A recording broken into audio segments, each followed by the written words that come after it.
जब लग गुरु मिले न सांचा, तब लग गुरु करो 10 पांचा। क्या गुरु बदल सकते हैं?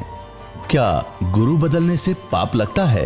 अध्यात्म के इस मैदान में आखिर सही गुरु कौन है? गीता जी में वर्णित तत्वदर्शी संत कौन है? इन सभी प्रश्नों के उत्तर जानने के लिए अवश्य सुनिए जगत गुरु तत्वदर्शी संत रामपाल जी महाराज के मंगल प्रवचन। सतगुरुदेव की जय। बंदी छोड़ कबीर परमेश्वर जी की जय। बंदी छोड़ गरीबदास जी महाराज जी की जय। स्वामी राम देवानंद जी गुरु महाराज जी की जय हो।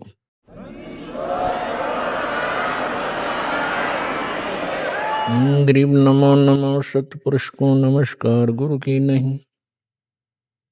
सुर नर मुनिजन साधुआ संतों सर्वस्ती नहीं।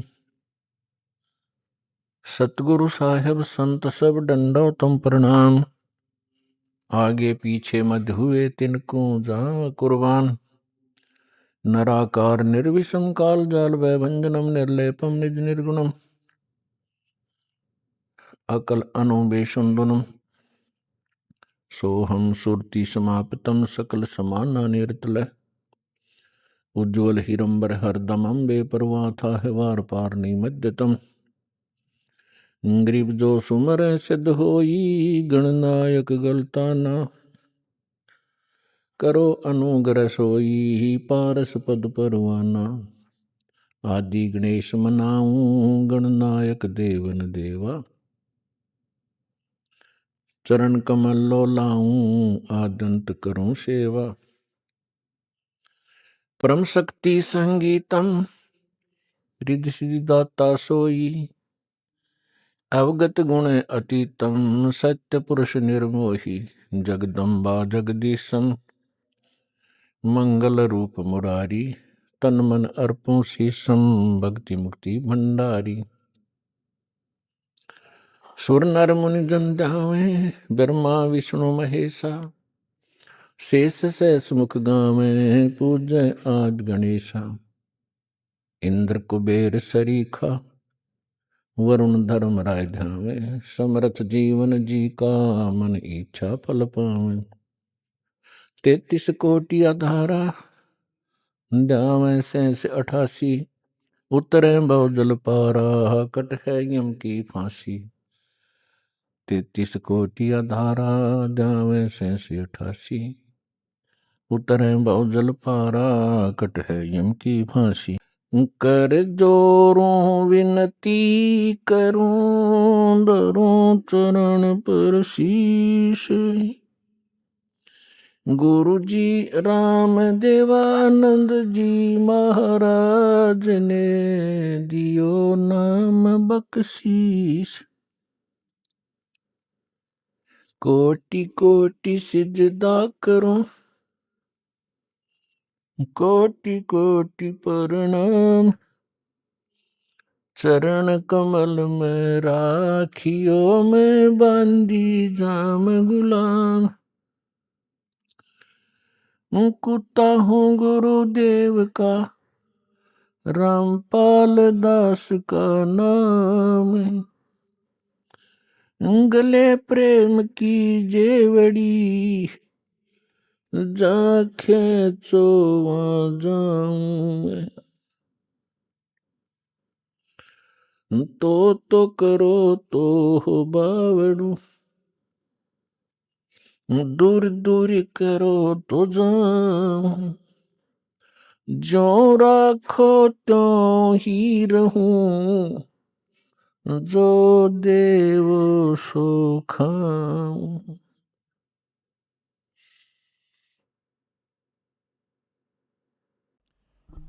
परम पिता परमात्मा पूर्ण ब्रह्म सर्वश्रेष्ठी रचनार कबीर देव कबीर साहिब कबीर परमेश्वर जी की असीम रजा से आप सभी परमेश्वर की प्यारी आत्माएं परमात्मा की महिमा सुनने के लिए उपस्थित हुए। लखबर सूरा जूझ ही लखबर सामद दे लखबर यति जहान में। तब सतगुरु शरणालय। जो पुण्यात्माएं वर्तमान के अंदर मानव शरीर प्राप्त हैं, उनके पिछलेपनों की कोई गणना नहीं की जा सकती कि युगों युगों के आपके कितने शुभ संस्कार आपके साथ हैं। उनसे भी पुण्यकर्मी प्राणी वो हैं जो बरवाला आश्रम, सतलोक आश्रम बरवाला, जिला हिसार, हरियाणा में पहुंचते हैं, दीक्षा प्राप्त करते हैं। पुण्यात्माओं, हमारे को सतगुरु नहीं मिले,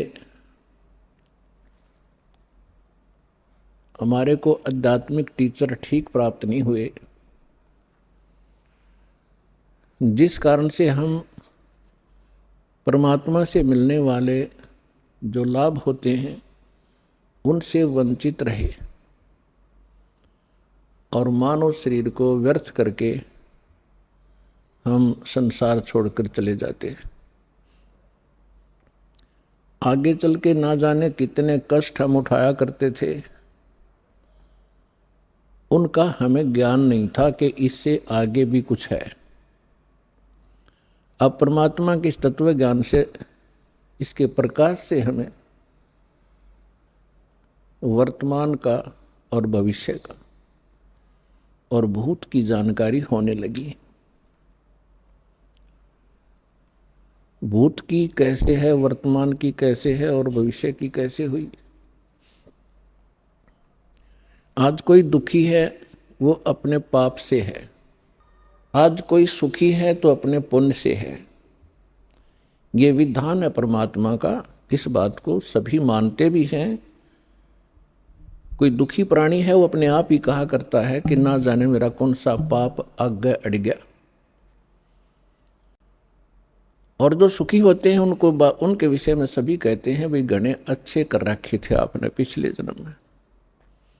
तो इससे हमें भूत और वर्तमान की जानकारी हुई। भविष्य की जानकारी परमात्मा ने कराई कि कबीर हरि के नाम बिना राजा रसब होवे, मट्टी लद कुमार के भाई घास न नीरे कोई। परमात्मा ने एक ही एग्जाम्पल ऐसा दिया है जिससे हम सहज में समझ सकते हैं। आम नागरिक राजा को बहुत ही बलशाली मानता है, समृद्ध मानता है। परमात्मा कहते हैं यदि राजा भी भक्ति नहीं करता है परमात्मा की, नेक्स्ट उसकी लाइफ गधे की होगी। अपने आत्मा, अब यहाँ समस्या आती रही कि किसने देखा है, फिर वर्तमान के अंदर हमें वो सुख प्राप्त है जिससे हम घने फूल गए और भूल गए कि आगे दुख भी होंगे, और फिर ये बात कहकर छोड़ देते हैं कि देखी जाएगी। तो ये हमारी अध्यात्म ज्ञानहीनता का ही परिणाम था। हमारे सदग्रंथ परमात्मा का विधान है, संविधान है, और संविधान की अवहेलना जो लोग करते हैं, आप यहाँ वर्तमान में देख लो, जो संविधान की अवहेलना करते हैं उनको यही दंडित किया जाता है। इसी प्रकार परमात्मा का विधान है, जो उसको तोड़ता है, उल्लंघना करता है, उसको भी दंड प्राप्त होगा। तो उसके विषय में हमने दृढ़ होने के लिए, सच्चाई से परिचित होने के लिए कुछ आधार बनाना पड़ेगा। हमारे सदग्रंथ इसका आधार हैं। उसके पश्चात वो महापुरुष जिनको परमात्मा मिले और परमेश्वर का विधान उन्हें प्राप्त हुआ, और तीसरे नंबर पर उन महापुरुषों ने बताया कि वो परमात्मा कौन है। उस परमेश्वर ने आके स्वयं अपना विधान अपने मुख कमल से बोला, जिसको तत्व ज्ञान कहते हैं, जिसको सूक्ष्म वेद कहते हैं, जिसके विषय में हिंट दिया गया है श्रीमद् भगवद गीता अध्याय नंबर 4 के श्लोक नंबर 32 में। गीता ज्ञान दाता ये ब्रह्म है और परम अक्षर ब्रह्म यानी पूर्ण परमात्मा की वो जानकारी दे रहा है। अपने स्तर का वो ज्ञान श्रीमद् भगवत गीता में अर्जुन को बता ही रहा है। उसके पश्चात वो कहता है कि विशेष जानकारी अध्यात्म मार्ग की परमात्मा स्वयं आके अपने मुख से ज्ञान देता है। उस परमात्मा के मुख से उच्चरित वाणी को तत्व ज्ञान कहते हैं। उसके अंदर धार्मिक यज्ञों की, धार्मिक अनुष्ठानों की जानकारी विस्तार से कही गई है। और चौथे अध्याय के 34वें श्लोक में गीता ज्ञानदाता कहता है कि उस तत्व ज्ञान को तू तत्वदर्शी संतों के पास जाकर समझ। उनको दंडवत प्रणाम करने से, कपट छोड़कर उनकी सेवा करने से वो तत्वदर्शी संत तुझे परमात्म तत्व की जानकारी तथा तत्व ज्ञान का उपदेश करेंगे। तो इससे एक तो ये सिद्ध हो गया कि गीता जी के अंदर वो ज्ञान नहीं है। यदि वो ज्ञान श्रीमद् भगवद गीता में ही होता तो वो कह देता कि उस अध्याय में पढ़ लेना। और इससे ये भी सिद्ध हो गया कि वो परमात्मा अन्य है गीता ज्ञान दाता से और वही मोक्षदायक है। उसके द्वारा बताया गया ज्ञान जो है वो तत्व ज्ञान है। चौथे अध्याय के 32वें श्लोक में अनुवादकर्ताओं ने एक गलती की है। इसमें एक ब्रह्मणे शब्द है, ब्रह्मणे। इन्होंने ब्रह्मणे शब्द का अर्थ कर दिया वेद, और यही ब्रह्मणे शब्द है गीता अध्याय नंबर 17 के श्लोक नंबर 23 में।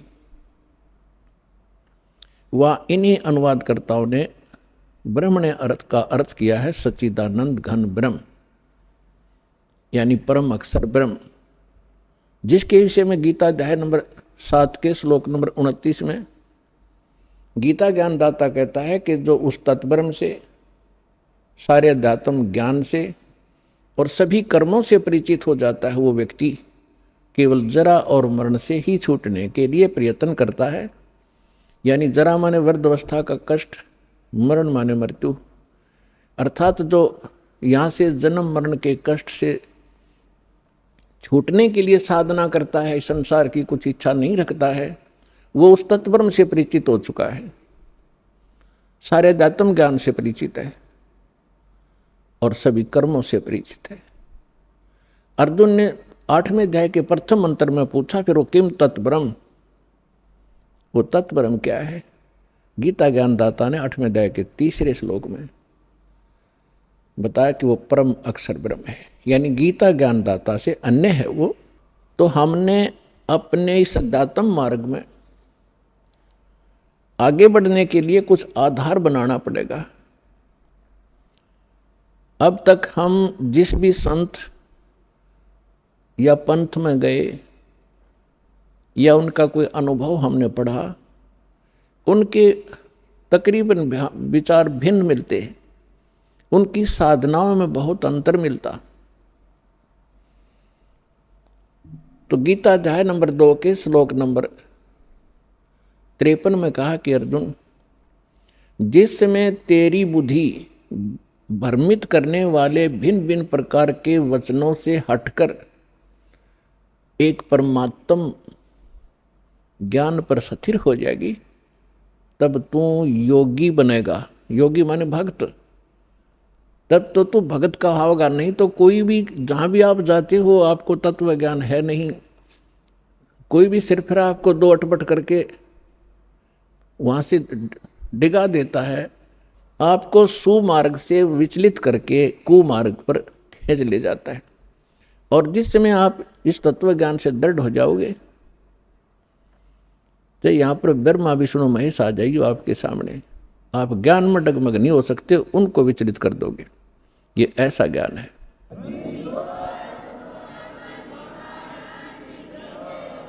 और तभी हम अपनी मंजिल पर पहुंचेंगे। रास्ते में ना जाने कितने ठग मिलते हैं भ्रमित करने वाले, तो फिर हम भ्रमित नहीं होंगे तो हम सुमार्ग पर अपने घर पहुंच जाएंगे, सतलोक चले जाएंगे, सदा हम सुखी हो जाएंगे जहाँ से हम आए हुए। अभी तक हमें यही नहीं मालूम था हम आए कहाँ से हैं, हम यहाँ जन्म और मर क्यों रहे हैं। सारा जीवन हम डिवोट कर देते हैं अपने कोठी और बंगले बनाने में, अपने बच्चों के साथ प्रेम में रहने के लिए। हर एक सेकंड में ना बच्चे रहते हैं, ना वो कोठी रहती है, ना वो बैंक बैलेंस साथ जाता है। साथ जाते हैं वो कर्म पाप के जो सारे जीवन में इकट्ठे करे, और भक्ति करी नहीं, नेक्स्ट जीवन उसका बहुत बुरा होगा। तो हमें परमात्मा के ज्ञान से भूत, वर्तमान और भविष्य की जानकारी हुई। अब कोई तो एक ही व्यक्ति है, मानव शरीर सभी का समान है, कर्म में कितना अंतर है। तो ये कर्म किए कब थे? कभी पिछले जन्मों में, भूतकाल के अंदर। तो भूतकाल आज का वर्तमान ही भूतकाल बनेगा, और आज के वर्तमान से हमारा भविष्य बनेगा। इसलिए सत्संग में आने से, परमात्मा के तत्व ज्ञान से परिचित हो जाने से प्राणी अपने उद्देश्य को प्राप्त करता है, समझता है कि मनुष्य का उद्देश्य क्या था। तो इसके लिए परमात्मा बताते हैं। तो पुण्यात्माओं, आपको सत्संग मिला, सतगुरु मिले। सतगुरु उसे कहते हैं जो सच्चा ज्ञान बतावे और सदग्रंथों पर आधारित हो। इस दास के जितने वचन होंगे वो उन महापुरुषों की वाणी जिनको भगवान मिले, और वो हमारे प्रमाणित सदग्रंथ होंगे जिनको हम आज तक श्रेष्ठ और सत्य मानते रहे। श्रीमद् भगवद गीता अध्याय नंबर 16 के श्लोक नंबर 23-24 में कहा कि अर्जुन, शास्त्र विधि को त्याग कर जो मनमाना आचरण करते हैं उनको न तो कोई सुख होता है, न उनकी कोई सिद्धि प्राप्त होती है, और न उनको कोई गति प्राप्त होती है। और हम इन तीन वस्तुओं के लिए ही भक्ति करते हैं, मोक्ष हो, संसार में हम सुखी रहें, और हमें कुछ सिद्धि प्राप्त हो। सिद्धि माने हमारे कार्य सिद्ध हों, और सत भक्ति के अंदर ये सिद्धियां आ जाती हैं, जिन सिद्धियों के आधार से एकाध सिद्धि को प्राप्त करके ये ऋषिजन हमें अपने पीछे लगाए रहा करते थे। तो हमने उन सिद्धियों का प्रयोग नहीं करना, वो आपके इस जीवन काल में ऑटोमेटिकली काम करते रहेंगे। आपके कार्य सिद्ध होंगे, आप पर आने वाली जो बला टलेंगी वो भक्ति की सिद्धि से ही होता है। तो पुण्यात्माओं, सत्संग में आने से प्राणी को ज्ञान होता है परमात्मा का विधान सुनने से। मानुष जन्म दुर्लभ है, ये मिले न बारंबार, जैसे तरवर से पत्ता टूट गिरे वो बहोर न लगता डार। मानुष जन्म पाके जो नहीं रट हरि नाम, जैसे कुआ जल बिना फिर बनवाया क्या काम। कबीर राम रटत कोड़ी भलो, चू चू पड़े जो चाम, वो सुंदर शरीर किस काम का, भाई जा मुख नाही नाम। कबीर जिव्या तो वाहे भली, जो रटे हरि नाम, नहीं तो काट के फेंक दियो, मुख में बलो न चाम। परमात्मा की जानकारी, मनुष्य जीवन का उद्देश्य सत्संग से पता ज्ञान होता है। और अभी तक हमें सत्संग मिला नहीं। जिन महापुरुषों को हम विद्वान मानते थे उनको अध्यात्म मार्ग का कुछ भी ज्ञान नहीं था, वो केवल संस्कृत भाषा जानते थे। उसके विषय में सूक्ष्म वेद में कहा कि भेड़ पूछ को पंडित पकड़े, भेड़ पूछ को पंडित पकड़े, ये भादो नदी विहंगा, गरीबदास व भवजल डूबे, जिन नहीं साध सत्संगा। परमेश्वर कहते हैं, कबीर साहब कहते हैं, कबीर इस संसार को समझाऊं कै बार, और पूछ पकड़ के भेड़ की, ये उतरा चाव पार। जैसे भादों के अंदर बहुत वर्षा हुआ करती है, दरिया अपने फुल स्विम पर बहकर चलती है, किनारों को छूता हुआ जल बहता, भयंकर जल चलता है, तेज बहाव होता है। उस दरिया को पार करने के लिए यदि कोई ये कहे कि भेड़ की पूंछ पकड़ दे, ये तुझे परले पार कर देगी, और उस व्यक्ति को जानकर जान के कोई भेड़ की पूंछ पकड़ कर दरिया में चले जाता है, तो अंडरस्टूड है उसके साथ के बनेगी।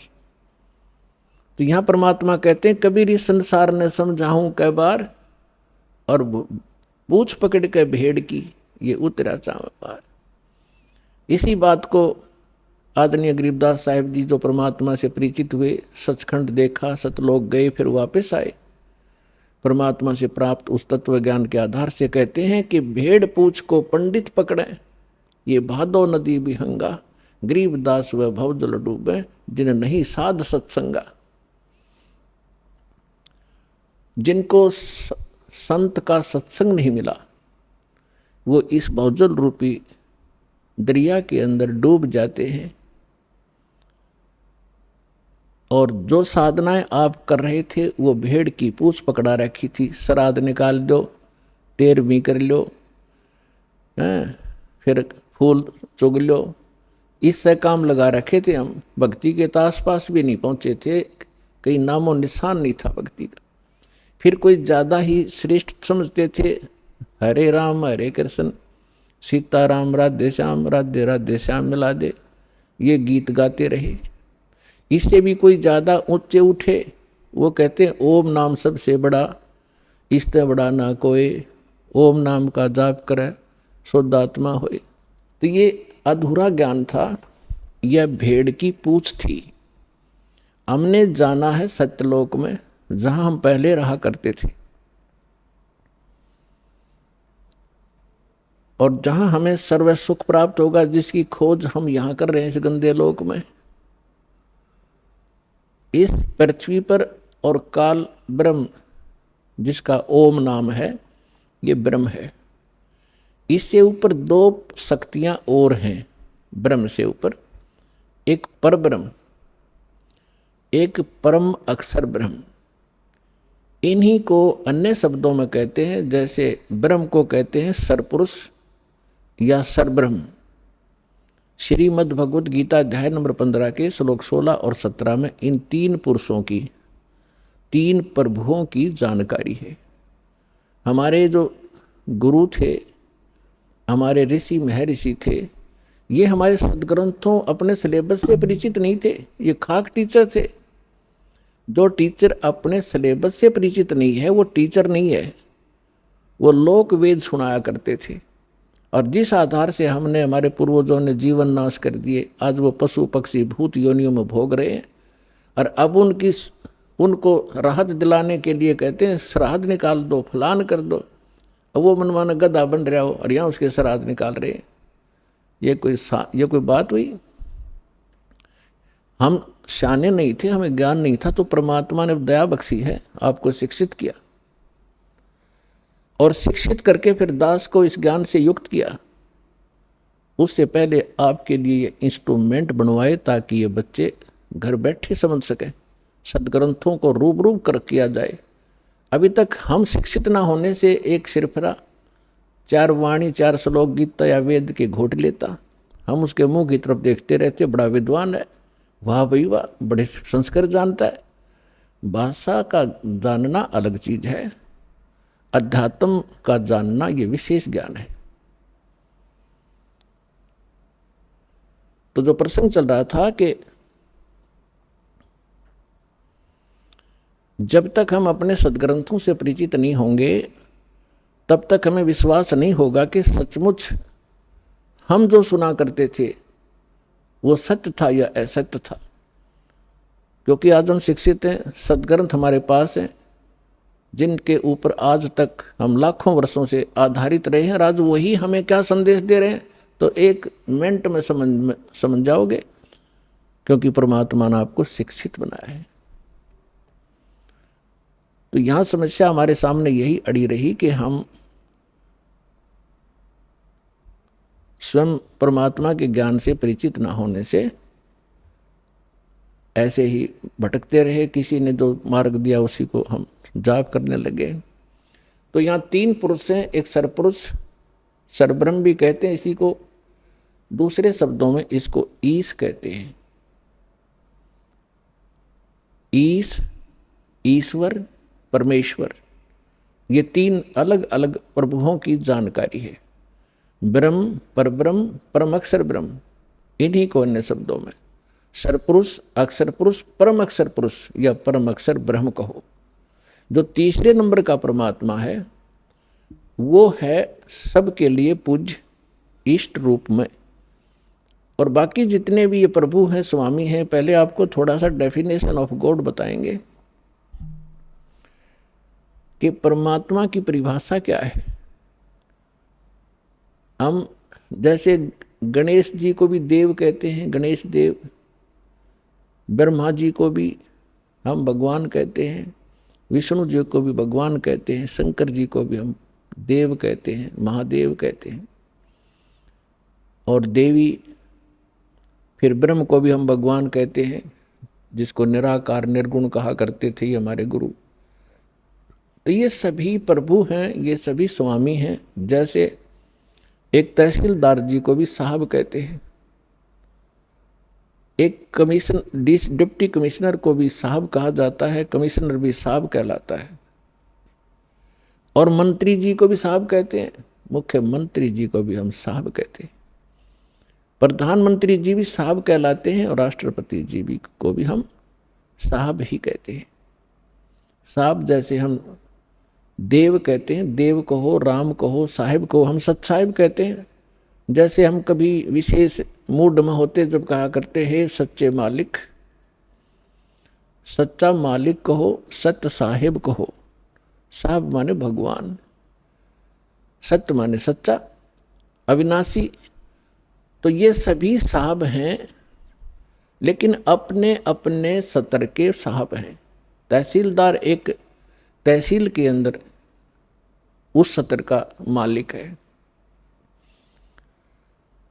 और इसी प्रकार अन्य जानो, मंत्री अपने एक स्टेट के अंदर एक विभाग का स्वामी है, मालिक है, साहब है। इसी प्रकार मुख्यमंत्री एक राज्य का साहब है, प्रधानमंत्री कई राज्यों के ऊपर मालिक है, साहब है। ऐसे राष्ट्रपति जी को जानो। तो इसी प्रकार ये जितने भी देव हैं अपने सत्र पर ये आदरणीय हैं। जैसे तहसीलदार जी है, उसको भी आप प्रणाम कीजिए, आदर से व्यवहार कीजिए, वो भी आपका काम करेगा। और इसी प्रकार मंत्री जी हैं, मंत्री जी का भी सत्कार कीजिए। यदि आपका प्रधानमंत्री जी के साथ संपर्क है तो ये कहने की आवश्यकता नहीं, ना बताने की, कि नीचे के साहब फिर कितनी आसानी से काम किया करते हैं, करना तो उन्होंने ही है।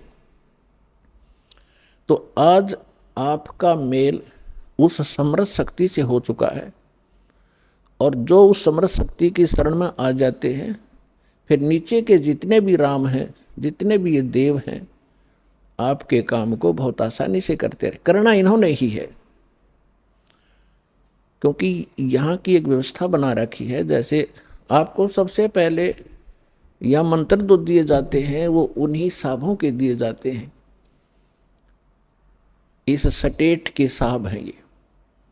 इसके साथ साथ आपको उस परम पिता परमात्मा की भी भक्ति दी जाती है, जिसके साथ होने से ये साहब आपको बहुत आसानी से लाभ देते हैं। इनके ये मूल मंत्र हैं, ये इनकी पूजा नहीं है। यहाँ भ्रमित कर देते हैं ये सिर्फ कुछ जो 100, 200, 1000, 2000 को पीछे लगा रहे हैं नकली संत, और विशेष कर ये कबीरपंथी या राधा स्वामी धन धन सतगुरु वाले, ये क्या भ्रमित करते हैं कि देखो ये तो देवताओं की पूजा कराता है, ये तो प्रथम मंत्र ही देवताओं के देता है और बात करता सतलोक और सचखंड की। तो इसलिए प्रत्येक सत्संग में हम नहीं बता पाते, क्योंकि पूरे वर्ष के अंदर हमने सिलेबस कवर करना होता है। तो कभी कभी किसी ना किसी सत्संग में हम अवश्य सुनाते हैं, इस तरह की एक विवेचन देते हैं। तो वो हमारी सीडी बनी होती है, उनको आप ले जाइए, बहुत सस्ते में यहाँ मिलती हैं आपको। ये तनमोल वचन है, आपके बालकों के भी काम आएगा, आपके भी काम आएगा। तो जो प्रसंग चल रहा है कि हम इनकी पूजा नहीं करते, जैसे एक पति भर्ता लड़की होती है, वो अपनी ससुराल में चली जाती है। पति भर्ता के गुण ये होते हैं कि वो अपने पति के अतिरिक्त अन्य किसी भी पुरुष में पति वाला भाव ना रखे। लेकिन उस पति भर्ता का ये अर्थ नहीं है कि वो किसी पुरुष की ओर देखे नहीं, या किसी को प्रणाम नहीं करे, या किसी का सत्कार नहीं करे। ये भी उस पति भर्ता के अंदर एक गुण होते हैं, आय का आदर करे। जैसे जेठ है, जेठानी है, ससुर है, सास है, छोटी बड़ी ननंद है, देवर हैं, उन सब का यथोचित आदर करे, उनके सत्कार करे, उनका काम करे। बर्तन धोने हैं, रोटी पौनी है, और कोई 100 काम करने हैं, तो उनको यथोचित सत्कार करे, मृदु भाषा प्रयोग करे, तो वो पति भर्ता सही है। और दूसरे शब्दों में वो पति भर्ता ठीक है, अपने पति के अतिरिक्त अन्य से 16 माथे ना बोले, तो वह पति भर्ता नहीं, वह कड़ियारी है, क्योंकि वो सारे घर में झगड़ा करवा देगी। तो इसलिए हम भगत भी तभी होंगे और पति भर्ता पद पर तभी चलेंगे जब हम सभी जितनी भी शक्तियां हैं उनका यथोचित आदर करेंगे। तो वो पति भर्ता पत्नी जब लड़की अपने सह परिवार में रहती है, ज्वाइंट फैमिली में, तो तब तक वो इतना अच्छा व्यवहार करती है, सबके साथ मेल रखती है, देवर के बच्चों को भी अपने जैसा समझती है, जेठ के बच्चों को भी अपने जैसा समझती है। उनको ऐसा नहीं लगता कि जैसे हम पराये से हों। तो लेकिन उसका जो भाव है अंदर से, वो अपने पति के साथ होता है। और उसका पता उसको तब चलेगा जब वो डिवाइड होंगे, भिन्न भिन्न होंगे भाई, तो तब पता चलेगा उसकी आस्था किसमें थी। अपने हिस्से के सारे कटोरी गिलास चम्मच तक उठा ले जाएगी, अपने मकान में धर लेगी, एक चम्मच भी ना छोड़ दे दूसरों की ओर, और अपने पति के साथ चली जाती है। तो उस समय उस पति भर्ता का पता चला वह पूजा किसकी करे थी। तो इसी प्रकार हम यहाँ एक सह परिवार है हमारा, ये ब्रह्मा विष्णु महेश, ये देव हैं और यहाँ के अधिकारी हैं। ये एक विभागीय मिनिस्टर हैं इस एक ब्रह्मांड के अंदर। ब्रह्मा जी रजोगुण विभाग के, विष्णु जी सतोगुण विभाग के, और शंकर जी तमोगुण विभाग के। और इन अन्य जो देव हैं जैसे गणेश जी हैं, दुर्गा जी है, इनके भी हमारे इस अध्यात्म मार्ग में बहुत सहयोग है। अब इनका जैसे हमने अपने सतलोक जाना है, सब लोग जाना है, सब जैसे हम विदेश गए हों और हमने अपने देश में आना है, और वहाँ हम कोई ऐसा बिजनेस व्यापार कर रहे थे, किसी कारण से हमारा वहाँ नुकसान हो गया, बिजली का कनेक्शन कट गया, टेलीफोन सुविधा बंद होगी, गैस की बंद होगी, तो हम कंगाल हो गए। असुविधाएं, हमारे सब सुविधाएं समाप्त हुई, हम महा दुखी हुए। और वहाँ से आप निकल नहीं सकते जब तक उनका सारा लोन क्लियर नहीं कर लोगे, आने नहीं देंगे आपको, नो ड्यू सर्टिफिकेट नहीं मिलेगा। और वहाँ कोई आपको ऐसा रहम दिल समर्थ मिल जावे, आपसे कहे कि आपका कनेक्शन पुनः चालू करवा देता हूँ अपनी गारंटी से, और आप नए सिरे से मेहनत करो, नेक नीति से मजदूरी करो और इनके टैक्स भरते रहना। बिजली वाले का बिल भरना शुरू कर देना,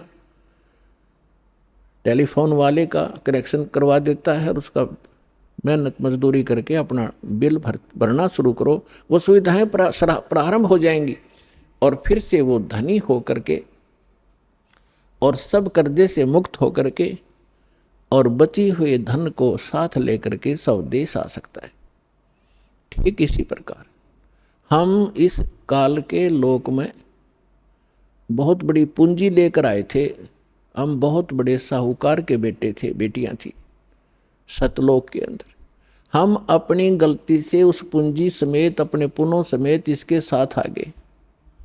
ये एक बहुत छलिया व्यक्ति, छलिया यहाँ का मालिक है, ये सारे काम छल से करता है और आपकी ही मजदूरी से कुछ टैक्स लेकर अपने 21 ब्रह्मांड को चला रहा है। कबीर साहब कहते हैं, मेरे हंसा भाई अंश रूप था जब तू आया। जब तू वहाँ से आया ना हमारे पास से, एक बहुत पवित्र आत्मा थी, कोई विकार नहीं था, तेरे पास आध्यात्मिक धन परिपूर्ण था। आज तू बिल्कुल खाली हो चुका है और गधे तक की योनि में जा चुका है पुनों के अभाव से। तो उन पुनों को पुनः प्राप्त करेंगे हम, उतने ही भक्ति युक्त होंगे जितने हम प्रारंभ में थे। तभी हम स्वदेश जा सकते हैं। बीच में हमने यहाँ से जाने का टैक्स भी देना है, किराया भी देना। जैसे जहाज से आते हैं तो वो किराया भी देना होता है और फिर पूंजी उससे अलग होती है। इसी प्रकार आपको ऐसी साधनाएं दी जा रही हैं परमात्मा ने। वो ज्ञान जो वास्तविक भक्ति थी वह अभी तक छुपा रखी थी, क्योंकि हम समझण योग्य नहीं हुए थे। और यदि आज से पहले परमात्मा ये मंत्र डिस्क्लोज कर देते तो ये नकली पंथ जो काल न चलवा रखे हैं, इनके पास भी वो मंत्र होते और यही ज्ञान होता। और वो अधिकारी थे नहीं, अधिकारी के बगैर कोई काम सफल नहीं हो सकता। जैसे एक पासपोर्ट बनवाते हैं, पासपोर्ट भी यदि अधिकारी से बना हुआ होगा तो आगे चलेगा, नहीं तो जब समय आने पर उसका पता चलेगा कि पासपोर्ट ही डुप्लीकेट है तो बहुत देर हो चुकी होगी और जेल भी जाना पड़ेगा। तो परमात्मा ने दया बख्शी थी कि ये अभी तक ये मंत्र गुप्त रखे थे। इसके पीछे बहुत बड़ी कहानी है, वो सृष्टि रचना से आपको पता चलेगा, समय आने पर बताएंगे। तो प्रसंग चल रहा है कि परमात्मा ने दया बख्शी आपको। जब 600 वर्ष पहले मालिक आए, परमात्मा वाले ही गुण रखता है। अब जैसे बर्फ के गुण हैं, बर्फ तो बर्फ के गुण ही रखती है, उसको उसके निकट जाओगे तो वैसा ही आभास होगा। इसी प्रकार परमात्मा जो गुण रखता है वो वैसे ही लीला करता है जैसी वो किया करता है। और उस परमेश्वर ने 600 वर्ष पहले जो लीलाएं की थी वही जानकारी हमारे सदग्रंथों से मिलती है कि परमात्मा जब पृथ्वी पर आता है, यथार्थ ज्ञान स्वयं अपने मुख कमल से कवियों की तरह कविताओं से, लोकोक्तियों के माध्यम से, शब्दावलियों के माध्यम से वो ऊंचे स्वर में बोल बोल कर उच्चारण करता है। और एक प्रसिद्ध कवियों में से भी वो एक होता है, लेकिन वो होता है परमात्मा। और वो परमात्मा अपना यथार्थ ज्ञान स्वयं ही देता है। और जब परमात्मा यहाँ आते हैं वो 3 प्रकार से हमारी देखभाल करते हैं, 3 प्रकार से हमारे पोषण करते हैं, धारण पोषण करते हैं। 3 सतिथि से।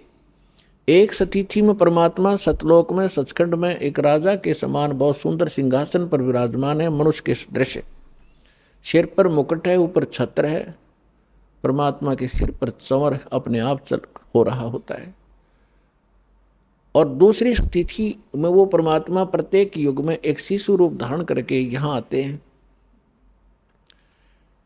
और किसी कमल के फूल के ऊपर विराजमान होते हैं। वहाँ से निसंतान दंपति उन्हें उठा ले जाते हैं और फिर वहाँ परवरिश की लीला होती है। तो तब वो कंवारी गाय का दूध पीते हैं और कुछ नहीं पान करते। कंवारी गायों के दूध से उनके बचपन की परवरिश होती है। ये हमारे सदग्रंथ बताते हैं।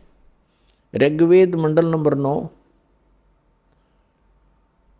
ऋग्वेद मंडल नंबर 9 सूक्त 1 मंत्र 8 और 9 में, ऋग्वेद मंडल नंबर 9 सूक्त 86 मंत्र 26 और 27 में, ऋग्वेद मंडल नंबर 9 सूक्त 82 मंत्र 1, 2, 3 में, ऋग्वेद मंडल नंबर 9 सूक्त 94 के मंत्र 1 में, ऋग्वेद मंडल नंबर 9 सूक्त 95 के मंत्र 2 में, ऋग्वेद मंडल नंबर 9 सूक्त 96 के मंत्र 16 से 20 में, ऋग्वेद मंडल नंबर 9 सूक्त 54 मंत्र 3 में, ऋग्वेद मंडल नंबर 9 सूक्त 20 मंत्र 1 में, और भी अनेक स्थानों पर ये प्रमाण है कि परमात्मा ऐसी लीला किया करता है। जब परमात्मा शिशु रूप धारण करके लीला करता है तो उनकी परवरिश की लीला कंवारी गायों से होती है। ये वेद बताते हैं। और ये लीला की किसने? वो परमात्मा कवियों की जैसा आचरण करता है। ये लीला की किसने? श्री राम, श्री कृष्ण, श्री ब्रह्मा, श्री विष्णु, श्री शिव जी की लीला में हमने कदे नहीं पढ़ी। हम हिंदू धर्म में ओड जोड़ हो गए। अब परमेश्वर की लीला में 600 वर्ष पहले मालिक आए थे, उन्होंने कबीर भगवान ने ये लीला की थी। तो who is God? Kabir is God. अब भगवान के पहचानने में हमें कति देर नहीं लगेगी, क्योंकि हम जिन सदग्रंथों को अपना मानते थे, अद्वैत सदग्रंथ हमें संदेश दे रहे हैं कि भगवान ये लीला करता है। तो सबसे पहले तो हमें भगवान की पहचान हो और सदग्रंथों से वो पहचान हो। जैसे दास ने अभी बताया था गीता अध्याय नंबर 16 के श्लोक 23-24 में स्पष्ट किया हुआ कि अर्जुन जो शास्त्र विधि को त्याग कर मनमानी साधनाएं करते हैं उनको कोई सुख नहीं होता। न उनको सुख होता है, न उनकी गति होती है, न उनको कोई सिद्धि प्राप्त होती। इससे तेरे लिए अर्जुन कर्तव्य और अकर्तव्य की व्यवस्था में कौन सी साधना करनी चाहिए, कौन सी ना करनी चाहिए, उसके लिए सदग्रंथ ही प्रमाण है। किसी की लोक वेद पर, दंत कथा पर विश्वास मत करना। तो आज हमारे सदग्रंथ क्या बताते हैं? पहले ये इन्हीं सदग्रंथों का आधार देकर के हमारे धर्मगुरु हमें समझाया करते थे, हम स्वीकार किया करते थे, क्योंकि वो संस्कृत बोला करते और सभी ग्रंथ संस्कृत में लिपिबद्ध थे। हमने कोई ऑब्जेक्शन नहीं हुआ कि इतना विद्वान व्यक्ति सच्ची कह रहा होगा। वो सत्य के तो आसपास भी नहीं थे, उनको कख भी पता नहीं था अध्यात्म मार्ग। आज तक इन ऋषि महर्षियों को, आज तक उन महापुरुषों को छोड़ के जिनको भगवान मिले या परमात्मा के ज्ञान के अतिरिक्त, अब वर्तमान में इस दास के अतिरिक्त इस 21 ब्रह्मांड में कोई अध्यात्म ज्ञान से परिचित नहीं है। अटपट तो दुनिया मार रही है और ना उनके पास ये कंप्लीट कोर्स है। अब जो प्रसंग चल रहा है कि हमने स्वदेश जाना है, हम इस गलत लोक में आगे, और हम धनी थे अध्यात्म के, हम निर्धन हो गए। हम पशु तक की योनि में भटक रहे हैं, घास फूस खाकर गुजारा कर रहे हैं। और हम सतलोक में क्या आहार करते थे, कैसी सुविधाएं हमें प्राप्त थी, उसकी तुलना हम इस काल के स्वर्ग लोक और ब्रह्मलोक में भी नहीं दे सकते। जो सुख वहाँ पर आपको प्राप्त था, उसी सुख की आज भी आपके अंदर चाहत है और उस खोज में आप चलते हो। रास्ते में ना जाने कितने ये बटपार मिलते हैं, ठग मिसगाइड करके आपको भ्रमित कर देते हैं, मंजिल से दूर रख देते हैं। फिर आप जब अध्यात्म मार्ग से सुखी नहीं होते हो, क्योंकि साधना शास्त्र अनुकूल ना होने से परमात्मा से लाभ नहीं मिलता, जिस कारण से आप फिर स्वयं धनी बनने के लिए अपनी बुद्धि प्रयोग करने लगे, कोई मिलावट करने लगा, कोई रिश्वत लेने लगा और कोई अन्य तरीके अपना के। तो ये तरीका सुखी होने का नहीं, ये तो महादुख प्राप्त कर लिया हमने। बुरे काम करे, पाप बने, और उन पापों के आधार से जो धन संग्रहित किया वो यहीं रह गया और हमारे साथ वो पाप गए जो उस धन जोड़ने में या सुख प्राप्त, नकली सुख प्राप्त करने में हमने पाप इकट्ठे किए थे। तो जब तक हम पाप मुक्त नहीं होंगे तब भी वहाँ नहीं जा सकते, क्योंकि जब तक अपराधी प्राणी है वो जेल में रहता है, अपराध मुक्त होगा तभी वो जेल से छूटेगा। तो पहले परमात्मा आपके उन पापों का नाश करेगा जो आपके संचित हैं, पहले के इकट्ठे किए हुए हैं, और दूसरे फिर आपको ऐसी विधि बताई जाएगी कि उससे वर्तमान के अंदर भी जो आपके भविष्य में जो दुख आएंगे, जो आपके प्रारब्ध के अंदर लिखे हुए हैं। प्रारब्ध माने किस्मत। प्रारब्ध को वैसे डिफाइन करने के लिए इस प्रकार बताते हैं कि पिछले जन्म जन्मांतर के आपके पुण्य और पाप संग्रहित हैं, उनमें से आपकी एवरेज रेशो लेकर जिसके पाप गणे इकट्ठे हैं उसमें से उसी रेशो से पाप ज़्यादा ले लिए, और जिसके पुण्य थोड़े हैं उसी रेशो से पुण्य ले लिए। तो यहाँ जिसको आज दुख गना है वो पूर्व जन्म में उसके पाप गने हैं, उन संचित कर्मों में से कुछ लेकर के दोनों पुण्य और पापों में से आपकी किस्मत बना कर भेज दिया। अब आपके प्रारब्ध में, आपकी किस्मत में यदि वो पुण्य है, जब तक आपके पुण्य अधिक हैं, पुण्य चलेंगे, तब आप कोई भक्ति करते रहना या ना करना, चाहे आप चोरी करना, डाके मारना, चाहे हिंसा करना, आप सुखी दिखाई दोगे आम जनसाधारण को कि इतना पापी आदमी और फिर भी सुखी। तो ये काल का जाल है, समझना पड़ेगा आपने। तो अन्य व्यक्ति जो आस्तिक हैं वो भी नास्तिकता की ओर चल पड़ते हैं उनको देख के। तो इस ज्ञान के आधार से आपने अपना मन रोकना पड़ेगा कुमार्ग पर जाने से। ये सहारा देगा आपको ये तत्व ज्ञान।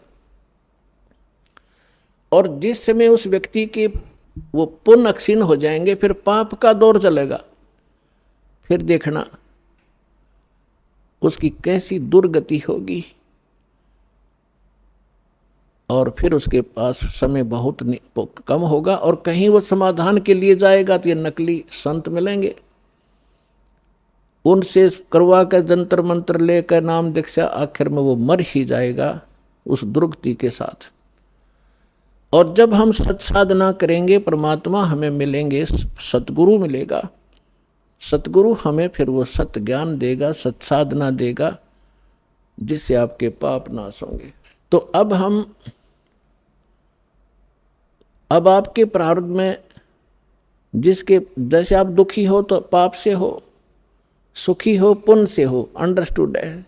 इस बात को आम व्यक्ति थोड़ा सा भी धार्मिकता के अंदर रुचि रखता है, उसको पता है कि पाप से दुख होता है और पुण्य से सुख होता है यहाँ का। अब जब तक आपके पुण्य चलेंगे तो आप सुखी नजर आओगे, और ये पुण्य पहले की संग्रहित कमाई है आपकी। जैसे इन्वर्टर आज सबके घर हो रहा है तकरीबन, नहीं जानकारी ज़रूर है सभी ने।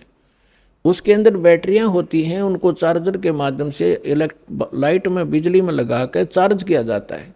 तो बैटरियों के अंदर वो एनर्जी स्टोर हो जाती है, और फिर बेशक वो इन्वर्टर से चार्जर हटा दिया जाए, फिर भी उन इन्वर्टर से बैटरी बल्ब भी जग रहे होते हैं, ट्यूब भी जग रही होती है, कूलर भी चल रहे होते हैं, वो अपनी सुविधा दे रहा होता है। तो वो व्यक्ति ये सोचता है कि मेरा इन्वर्टर, अब वो सारे सुविधाएं प्राप्त हैं, लेकिन जब उसकी चार्जर ठीक नहीं है तो वो बैटरी एक दिन एकदम डाउन होंगी और डिस्चार्ज हो जाएंगी, फिर उसको कोई सुविधा नहीं प्राप्त होगी। ठीक इसी प्रकार जो पूर्व जन्म के पुण्यकर्मी प्राणी हैं, उन्होंने पूर्व जन्मों में वह बैटरी चार्ज कर रखी है, कभी चार्जर ठीक लग गया। क्योंकि परमात्मा जब आते हैं, परमेश्वर 600 वर्ष पहले आए थे, भगवान कबीर साहब जी आपको चार्ज कर गए थे आशीर्वाद से, आपको मंत्र दे के, अमृतवाणी सुना के।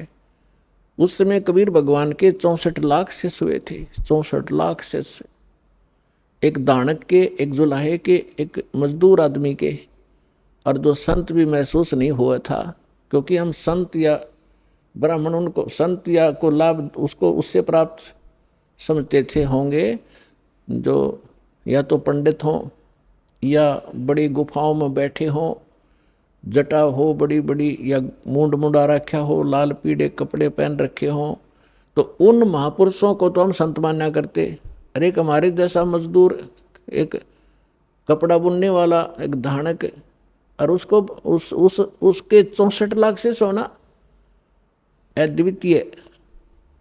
अद्वितीय काम है ये। लेकिन परमात्मा की महिमा को इतना दबा दिया इन नकली काल के दूता ने, उसको एक कवि, एक दानक, एक जुलाहा, एक भक्त बना के उसकी फाइल बंद करके छोड़ दी। अब उस लाल की गिठड़ी दास ने खोली और आपको पहचान बता दिया, लाल ये होता है, इसी इतनी कीमत है। अब कौन पीछे रहेगा उस लाल को प्राप्त करने में? दौड़ लग जाएगी, होड़ लगेगी, कुछ दिनों में देख लेना। पूरा विश्व प्राप्त करेगा, सबको जरूरत है भगवान की, भटक रहे हैं, दुख पा रहे हैं, भक्ति भी कर रहे हैं। तो 64 लाख से सोए थे, उस समय परमात्मा ने अपने आशीर्वाद से अपनी वाणी सुना सुना के प्रथम मंत्र दिया, बस वो शेष 2 मंत्र नहीं दिए थे परमात्मा ने। तत् और सत ये गुप्त रखने थे, सतनाम नहीं दिया भगवान ने आपको। क्यों नहीं दिया? क्योंकि आप उस समय परमात्मा के पहचानने योग्य नहीं थे। और परमात्मा ने उस समय कहा था कबीर साहब ने कि 5500 वर्ष जब कलयुग बीत जाएगा धर्मदास, तब मैं दोबारा आऊँगा और सारे जितने भी नकली पंथ हैं या हम जितने भी मानव धर्मों में बट गए हैं, इनको ऐसा ज्ञान दूंगा ये ऑटोमेटिकली एक हो जाएंगे। पहले एक थे, एक से अनेक हो गए, अब इस ज्ञान से ये फिर एक होंगे और पूरा विश्व ये भक्ति करेगा और सबका कल्याण होगा जो मर्यादा में रहेंगे।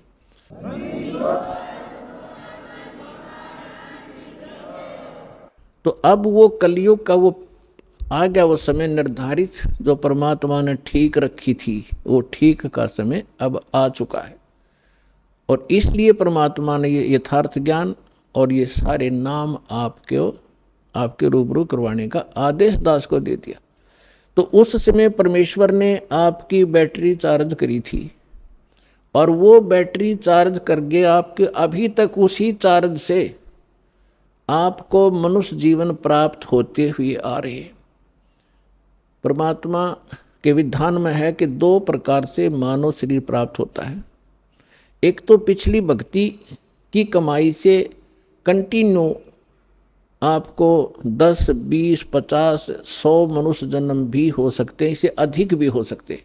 वो आपके संग्रहित उस बैटरी चार्ज पर डिपेंड करता है कि किसने कितनी कर रखी है। लेकिन उन मनुष्य जीवन के दौरान यदि सत भक्ति यानी पुनः फिर चार्जर नहीं लगा तो फिर कोई लाभ नहीं होगा। फिर 84 लाख योनियों का आपको दंड भोगना पड़ेगा। अब दूसरी प्रकार का जो जन्म होता है वो होता टर्न वाइज। एक नंबर आधार से आपको परमात्मा ने विधान बनाकर छोड़ दिया था इसके लिए कि एक मानव शरीर प्रत्येक जीव को अवश्य प्राप्त होगा। 84 लाख प्रकार के कुत्ते, गधे, सुअर की योनियां भोग के और फिर एक मानव शरीर उस प्राणी को अवश्य प्राप्त होता है।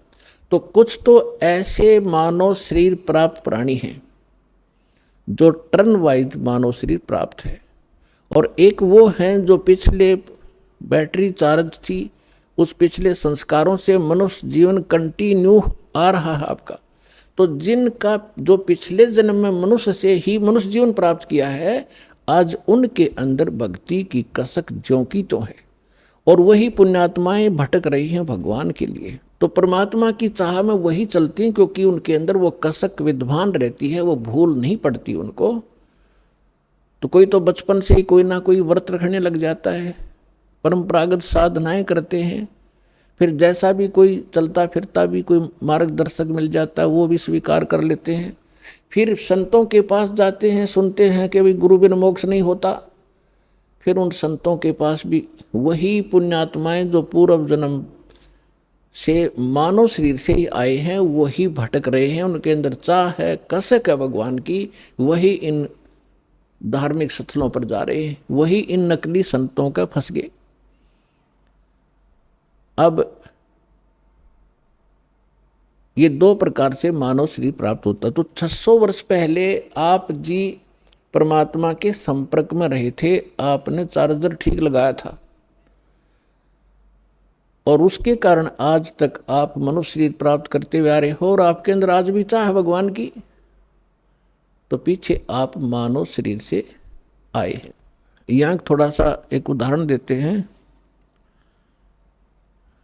एक कथा आती है अपने पुराणों के अंदर, लेकिन ये जितनी कथाएं हैं ये इनकम्प्लीट हैं, इनको हमारे को कोई सिर पैर इन्होंने बताया नहीं, कथा सुना के छोड़ दी।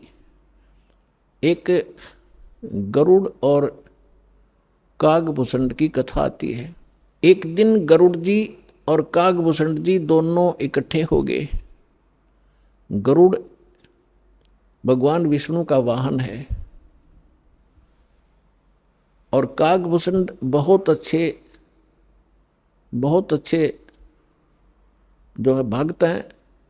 उनका ऊपर से मुंह कौवे का है, शेष शरीर जो है बॉडी देवता जैसी है, मनुष्य दृश्य है, और गरुड़ जी की भी यही दशा है। अब एक दिन गरुड़ जी ने पूछा कि हे कागभूषण, आपके पास बैठकर मुझे बहुत शांति होती है और आप बहुत अच्छे भक्त हो, आपको ये सारी व्यवस्था कैसे प्राप्त हुई? तब कागभूषण ने कहा कि गरुड़ जी, एक लंबी कहानी है, आपके पास समय हो तो सुनाऊं? गरुड़ जी ने कहा कि सुना भाई। कागभूषण ने कहा कि एक समय मैं मानव शरीर प्राप्त था और मेरी 20 वर्ष की आयु थी, युवा था। एक भयंकर अकाल गिरा उस क्षेत्र में जहाँ हमारा परिवार रहता था। मेरा पूरा परिवार नष्ट हो गया भूख के कारण, टक्कर मार मार कर भाई बहन और माता पिता मर गए। मैं युवा था, शक्ति मेरे में ज़्यादा थी उनसे। मैं कई दिन रोज तक भूख सहन करके जीवित रहा। उस क्षेत्र को छोड़कर मैं दूसरे स्थान पर चला गया जहाँ अकाल नहीं था। वहाँ पेट भर अन्न खाया, लेकिन हृदय में एक ऐसी चोट लग गई कि ये क्या क्या जीवन है यहाँ का। कल तक हम भाई बहन माता पिता के साथ बड़े प्यार से खेल रहे थे, रह रहे थे, एक दूसरे से बगैर एक पल भी दूर नहीं हो सकते थे, और आज ना माँ रही ना बाप रहा, ना बहन रही ना भाई रहे।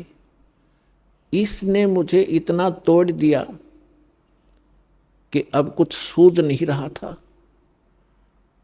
इतने में क्या सुना कि एक मंदिर से आवाज आई, भगवान की चर्चा हो रही थी। वहां गया तो मंदिर के अंदर एक शिव का पुजारी एक ब्राह्मण कथा कर रहा था। मैं पीछे बैठ गया जाकर। कथा के उपरांत सभी श्रोता चले गए, मैं वहीं बैठा रहा। ब्राह्मण ने पूछा, बेटा क्या बात है, कहाँ से आए हो, कौन हो? तब मैंने अपनी दुख भरी कहानी ब्राह्मण को बताई। पंडित बड़ा दयालु था, मुझे सीने से लगाया और कहा, बेटा यहाँ तो दुखों के पहाड़ ऐसे ही टूटते रहेंगे, आप भक्ति किया करो, भक्ति करो बेटा, भक्ति से भगवान सहारा देता है और मोक्ष हो जाता है। तेरा कुछ नहीं है तो आप यहाँ मंदिर में रहो मेरे साथ। तो वो मंदिर में रहने लगा। अब दास जो आपको स्पष्ट करना चाह रहा है कि दो प्रकार से मानव शरीर प्राप्त होता है। एक तो टर्न वाइज, 83 लाख योनियां भोग कर गधे कुत्ते सुअर सब आकर के मनुष्य शरीर मिलता है। दूसरा मिलता है पुण्य कर्मों से लगातार कई भी मनुष्य जीवन हो जाते हैं कंटिन्यू। तो कागभूषण का जो जन्म था वो टर्न वाइज था उसका, वो पिछले जन्म में मनुष्य नहीं था। वो बता रहा है कि मैं इतना दुष्ट था, 6 महीने तक मैंने उस महापुरुष की संगत की, ब्राह्मण की, और इसी कथा सुनाया करता था। और कथा सुना के यूँ कहा करता, बेटा दीक्षा ले ले, भगवान की भक्ति से मोक्ष होगा तो मैं टाल मटोल कर जाता था, फिर देखूंगा महाराज। क्योंकि परमात्मा की वाणी माता है, तुलसी पिछले पाप से हरिचर्चा ना भावे, तुलसी पिछले पाप से हरिचर्चा ना भावे, जैसे जबर के बेग से भूख विदा हो जाए। जैसे किसी को बुखार हो गया हो, मलेरिया हो, तो उसको चाहे मनुखा दाख, किशमिश, हलवा, पूरी, खीर, कितना स्वादिष्ट भोजन दे दीजिए, वो जीभ परखते ही कहता कड़वा कड़वा लगता है, मुझे अच्छा नहीं लगता। अब ना वो मनुखा कड़वी है, ना हलवा और खीर कड़वी है। उस बुखार ने उसकी व्यवस्था शरीर की इसी बना दी कि उसको स्वादिष्ट वस्तु भी कड़वी महसूस हो रही है। अब वो उनको नहीं खा सकता, चाहे कितनी कोशिश कर लो, जीभ परखते ही थूक देता है, उसके बस की बात नहीं। अब उसके लिए कारण, उसके लिए फिर ट्रीटमेंट क्या है, उसका विकल्प क्या है कि उसने कड़वी गोली खानी पड़ेगी ना चाहते हुए भी, और फिर वो व्यवस्था ठीक होगी। तो इसी प्रकार उसकी मजबूरी होगी वहां रहने की, उस कागभूषण की, और कोई सहारा नहीं था, कहीं रोटी नहीं थी, वहां रोटियां मिल रही थी, वो रहता रहा उस संत के साथ, लेकिन उसके अंदर वो भगवान की जो मनुखा दाख सुहावा नहीं थी। 6 महीने तक उसने संगत करी, जब जाके एक दिन उसने दीक्षा ली। अब काल का इतना भयंकर जाल है कि ब्राह्मण वृद्ध हो गए, वो युवा थे, जो कथा गुरुजी सुनाया करते 6 महीने में 1 वर्ष में उसको वो याद होगी। उनकी अब्सेंस में वो कथा सुनाने लग गया, तो जितने भी श्रोता आते थे वो उसकी प्रशंसा करते थे कि वाह भाई वाह, कमाल कर दिया, आप तो पंडित जी से भी अच्छी तरह से कथा सुनाते हो, आपकी तो आवाज़ भी बड़ी सुरीली है। अब वो बताता है, इससे पुण्यात्मा आपको माइनस पॉइंट, जो फाउल पॉइंट हैं आपके भक्ति के, ये भी जानकारी होगी, हम कहाँ मार खाते रहे। अब उसमें अभिमान हो गया, प्रशंसा का पात्र बन गया, हवा भर गई उसके अंदर। और हमारे को ये मार्क, हम यहाँ दुखी होते हैं। कहते राज तजना सहज है, सहज तरिया का ने, और मान बढ़ाई ईर्षा दुर्लभ तजनाई। अब उसको मान बढ़ाई का रोग लग गया। एक दिन गुरुजी आए अपना पूजा पाठ करने के लिए, अपने घर से आते थे, उसको मंदिर में इंचार्ज बना दिया था, और वो बैठा था अपने प्रशंसकों के पास। 20-30 भगत बैठे थे, भगतमती बैठी थी, वो चर्चा सुनावा था। गुरुजी आगे, और वो जो भगत थे वो सारे उसके प्रशंसक हो गए।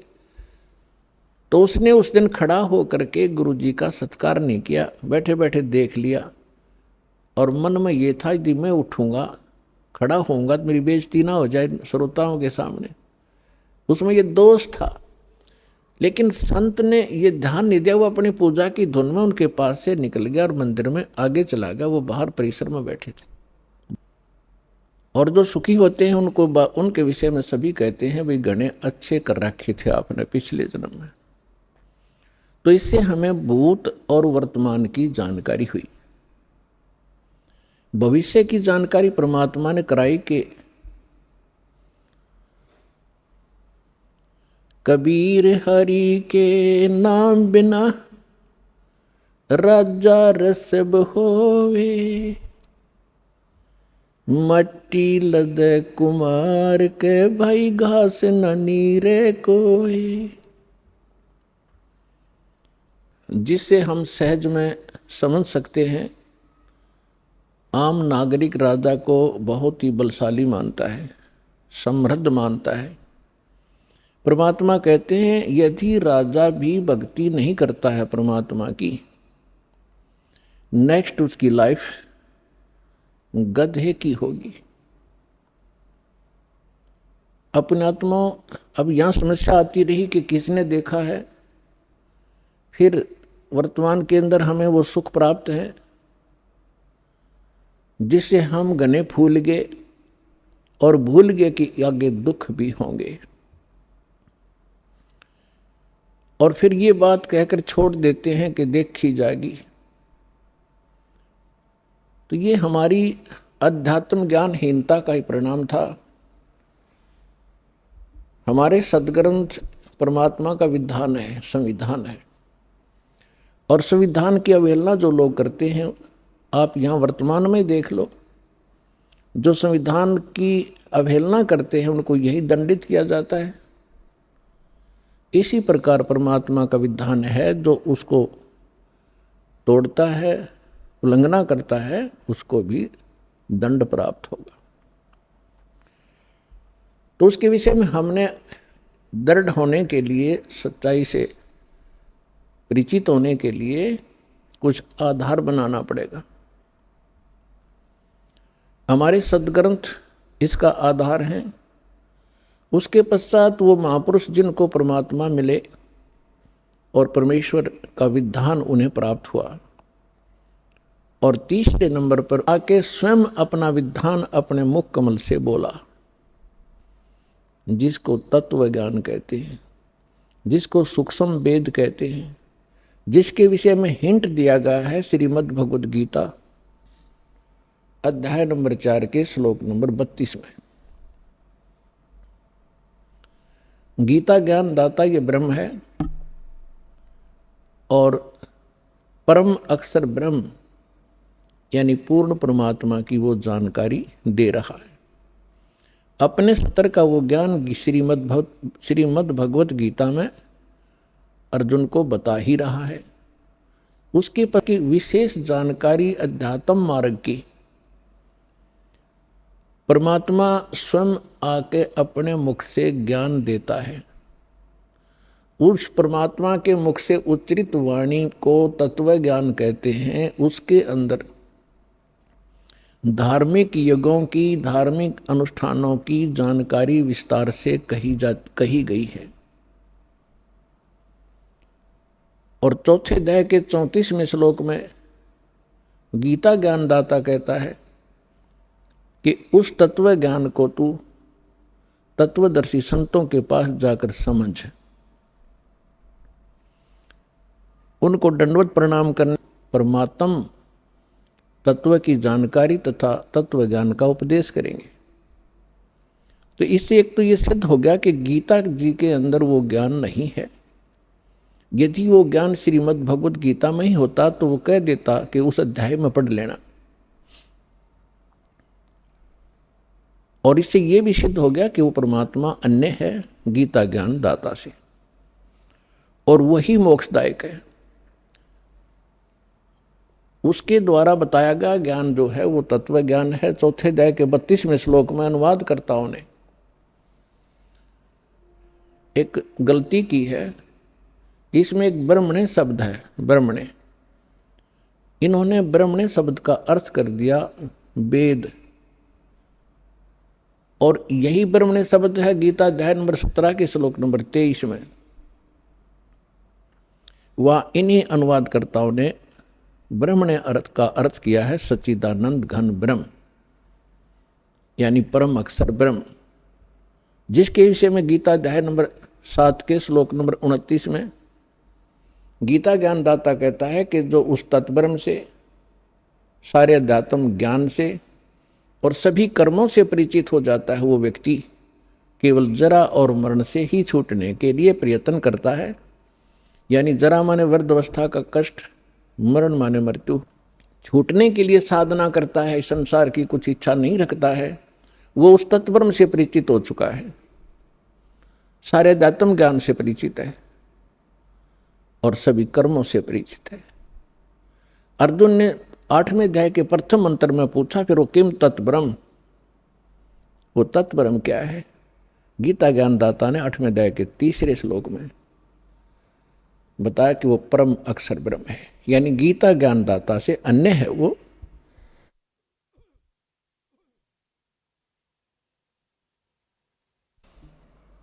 तो हमने अपने इस अध्यात्म मार्ग में आगे बढ़ने के लिए कुछ आधार बनाना पड़ेगा। अब तक हम जिस भी संत या पंथ में गए या उनका कोई अनुभव हमने पढ़ा, उनके तकरीबन विचार भिन्न मिलते हैं, उनकी साधनाओं में बहुत अंतर मिलता। तो गीता अध्याय नंबर 2 के श्लोक नंबर 53 में कहा कि अर्जुन, जिस समय तेरी बुद्धि भ्रमित करने वाले भिन्न भिन्न प्रकार के वचनों से हटकर एक परमात्म ज्ञान पर स्थिर हो जाएगी, तब तू योगी बनेगा। योगी माने भक्त। तब तो तू भगत का होगा, नहीं तो कोई भी जहां भी आप जाते हो आपको तत्व ज्ञान है नहीं। कोई भी सिरफिरा आपको दो अटपट करके वहां से डिगा देता है।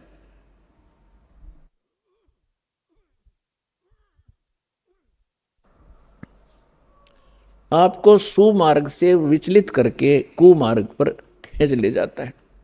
और जिस समय आप इस तत्व ज्ञान से दृढ़ हो जाओगे तो यहां पर ब्रह्मा विष्णु महेश आ जाइए आपके सामने। आप ज्ञान में डगमग नहीं हो सकते, उनको विचलित कर दोगे। ये ऐसा ज्ञान है।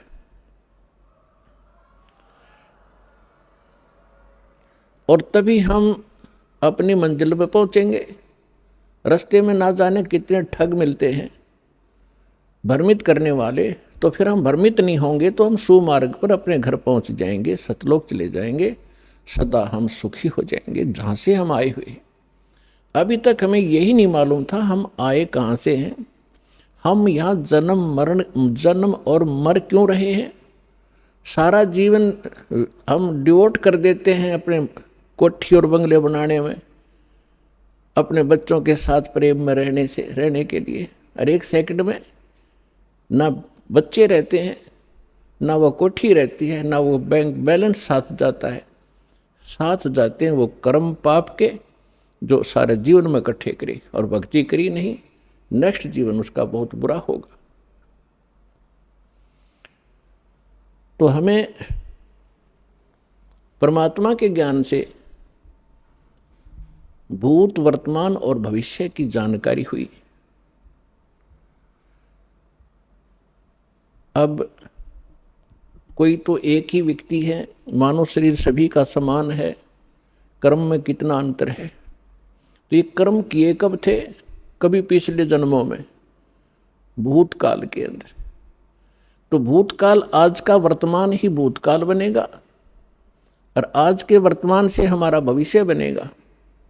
इसलिए सत्संग में आने से, परमात्मा के तत्व ज्ञान से परिचित हो जाने से प्राणी अपने उद्देश्य को प्राप्त करता है, समझता है कि मनुष्य का उद्देश्य क्या था। तो इसके लिए परमात्मा बताते हैं, इधर आ रहे इन बेज के नाम है, तुम आओ, इसकी सेटिंग ठीक करो। ये सब बिल्कुल प्रकाश सफेद दिखाई देता ज्यादा कपड़ा, इसको सेट करो अच्छी तरह। पहले ठीक करा दी तो वो प्रकाश सा ज्यादा नजर आ रहा है, ब्राइट ज्यादा हो गया। हाँ हाँ, देख ऐसे, अब ठीक है। तो पुण्यात्माओं, आपको सत्संग मिला, सतगुरु मिले। सतगुरु उसे कहते हैं जो सच्चा ज्ञान बतावे और सदग्रंथों पर आधारित हो। इस दास के जितने वचन होंगे वो महापुरुषों के, उन महापुरुषों की वाणी जिनको भगवान मिले, और वो हमारे प्रमाणित सदग्रंथ होंगे जिनको हम आज तक श्रेष्ठ और सत्य मानते रहे। श्रीमद् भगवद गीता अध्याय नंबर 16 के श्लोक नंबर 23-24 में कहा कि अर्जुन, शास्त्र विधि को त्याग कर जो मनमाना आचरण करते हैं उनको न तो कोई सुख होता है, न उनकी को कोई सिद्धि प्राप्त होती है, और न उनको कोई गति प्राप्त होती है। और हम इन तीन वस्तुओं के लिए ही भक्ति करते हैं, मोक्ष हो, संसार में हम सुखी रहें, और हमें कुछ सिद्धि प्राप्त हो। सिद्धि माने हमारे कार्य सिद्ध हों,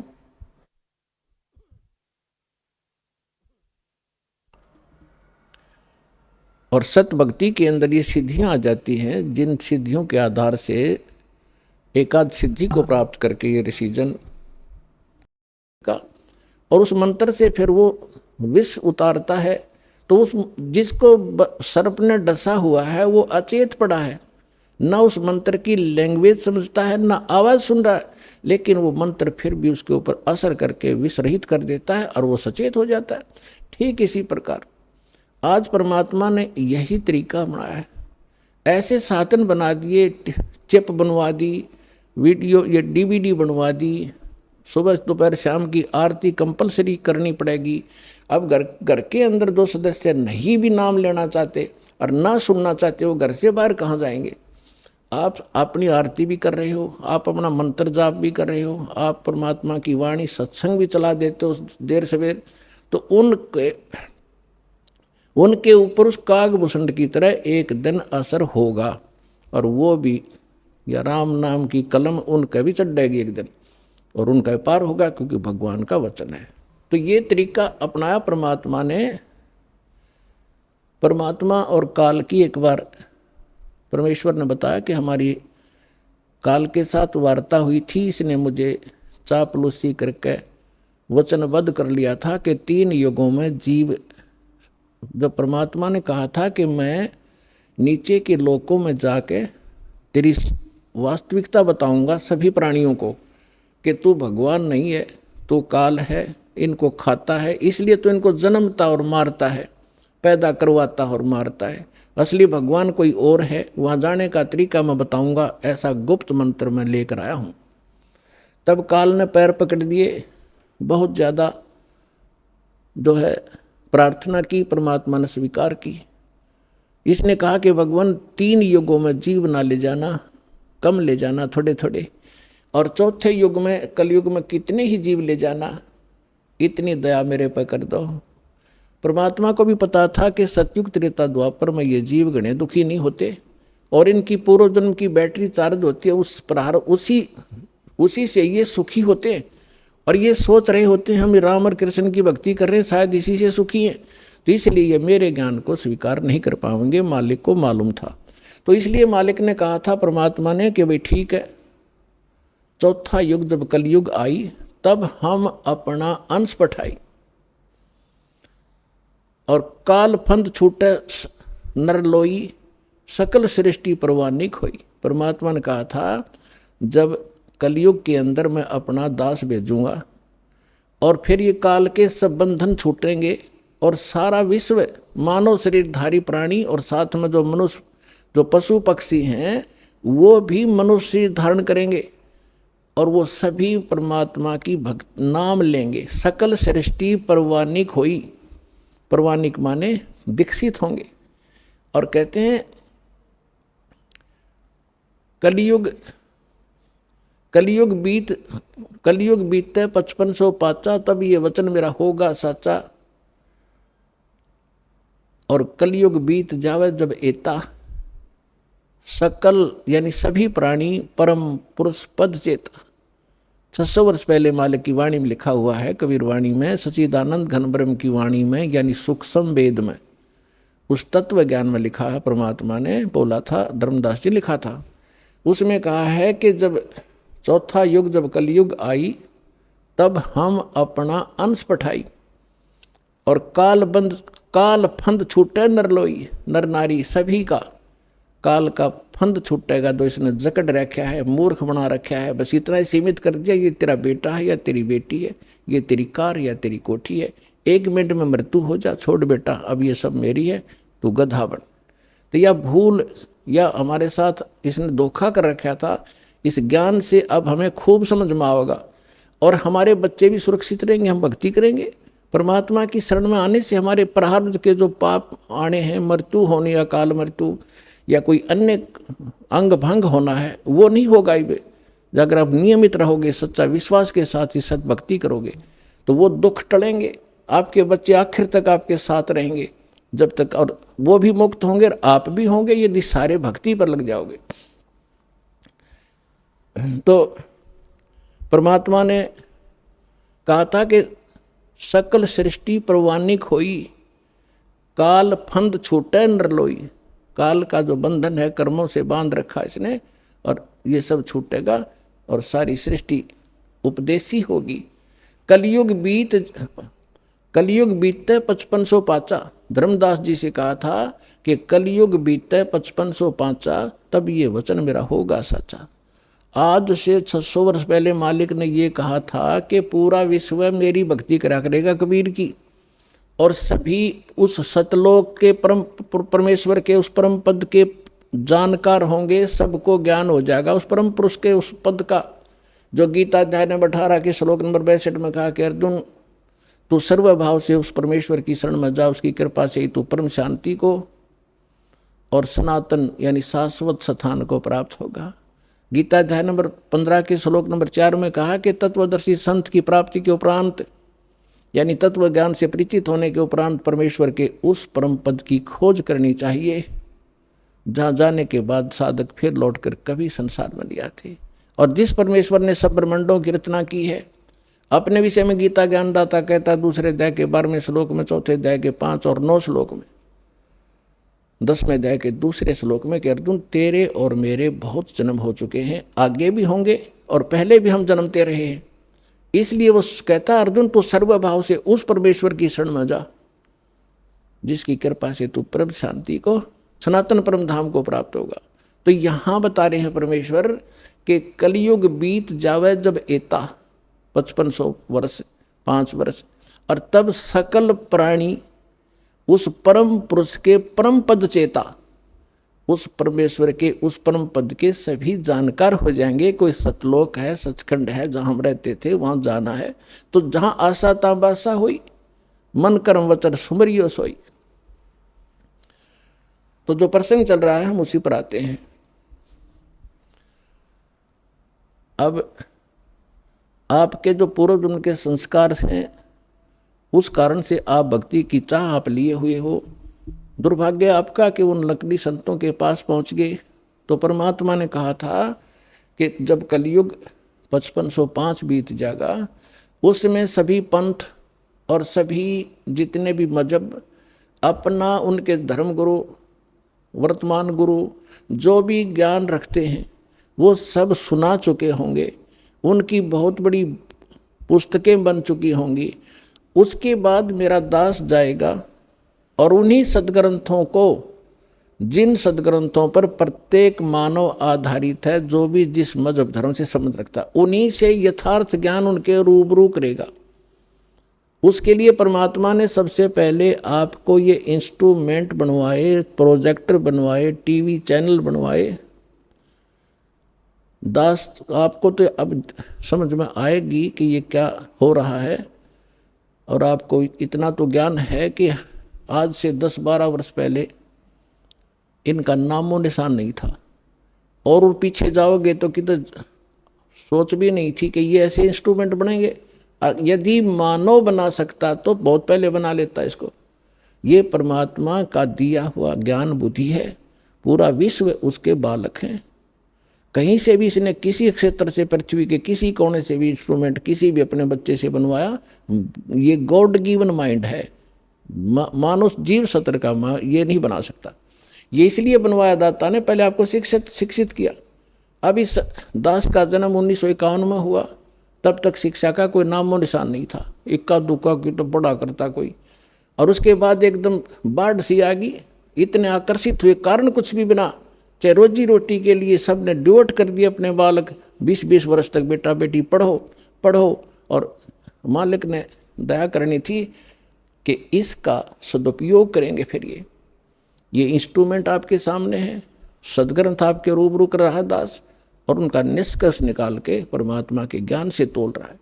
तो इस मानुष जीवन का मूल उद्देश्य यही है कि आप भक्ति करके यहाँ से पीछा छुटवाओ, और जिस परिवार को आप सुखी और धनी देखना चाहते हो वो भी भगवान से ही हुआ करता है। भगवान आपको दोनों काम करेगा, यहाँ भी सुख देगा और मोक्ष भी मिलेगा। अब ऐसा कौन अनजान होगा जो इस अवसर ने चुकेगा? अब सभी इस बात को स्वीकार करेंगे। तो प्रसंग अब चल रहा था कि हम जब सतलोक से आए, हम धनी थे भक्ति के, इस काल भगवान ने अपने ऊपर रेस्टोरेंट बना रखे हैं, स्वर्ग महास्वर्ग। प्रत्येक जो भी देव है उन देवों के अपने लोक हैं अलग से, जैसे विष्णु लोक, शिव जी का लोक, ब्रह्मा जी का लोक और गणेश जी का लोक, ऐसे। तो वहाँ इन्होंने अपने रेस्टोरेंट बना रखे हैं। वहाँ जो विष्णु जी का पुजारी वहाँ जाएगा, उसने जितने पुण्य किए हैं, भक्ति की है भगवान की, तो उसका टैक्स लेगा वो उस रेस्टोरेंट में 10%, किसी ने 20% उसकी पुण्य कमाई से, और वहाँ सब सुविधाएं उनको देंगे जैसे होटल में होता है। पैसे उसी के होंगे, खर्च पुण्य उसी के होंगे। उन पुण्यों से भी 10-20% वो ये देवता हम आपसे टैक्स लिया करते हैं। और जब आपकी वहाँ पूंजी समाप्त हो जाएगी, पुण्य समाप्त होती है, आपको 84 लाख योनियों में गधे कुत्ते जो भी संस्कार वैसे वहाँ भेज दिया जाएगा। और अब हम जो सतलोक कैसे जाएंगे, हमारी भक्ति शास्त्र अनुकूल ना होने से हमारे पूर्व जन्म के जो संस्कार थे वो सतयुग त्रेता द्वापर में अक्षीण हो गए। अब चौथा युग जब कलयुग आ गया, अब इसमें आप देख रहे हो कोई प्राणी सुखी नहीं है, कोई भी सुखी नहीं है। चाहे ऊपर ताप में कितना चिकना चोपड़ा दिखता हो और चाहे प्रधानमंत्री दिखाई देता, उसको चैन सपने में नहीं है। कोई ना कोई ऐसी टेंशन उसके घर करी हुई है कि वो बता भी नहीं सकता किसी को। तो इसलिए परमात्मा को ये मालूम था कि जब इनके पुण्य क्षीण हो जाएंगे तब इनकी आंखें खुलेंगी। ये वो भक्ति भी करके छक लेंगे, उन संतों के पास भी भटक कर छक लेंगे जिनको ये संत मानते, और फिर भी ये ज्यों के त्यों रहेंगे। तब हमारे दास के पास आएंगे और वो ऐसा मंत्र समर्थ के पास वो पावर है कि आपके संस्कार प्रारब्ध के दुख को भी, प्रारब्ध के संस्कार को भी वो चेंज कर सकता है। मासा घटे ना तिल बधे, विद ना लिखे जो लेख, और सच्चा सतगुरु मेट के ऊपर मार दे मेघ।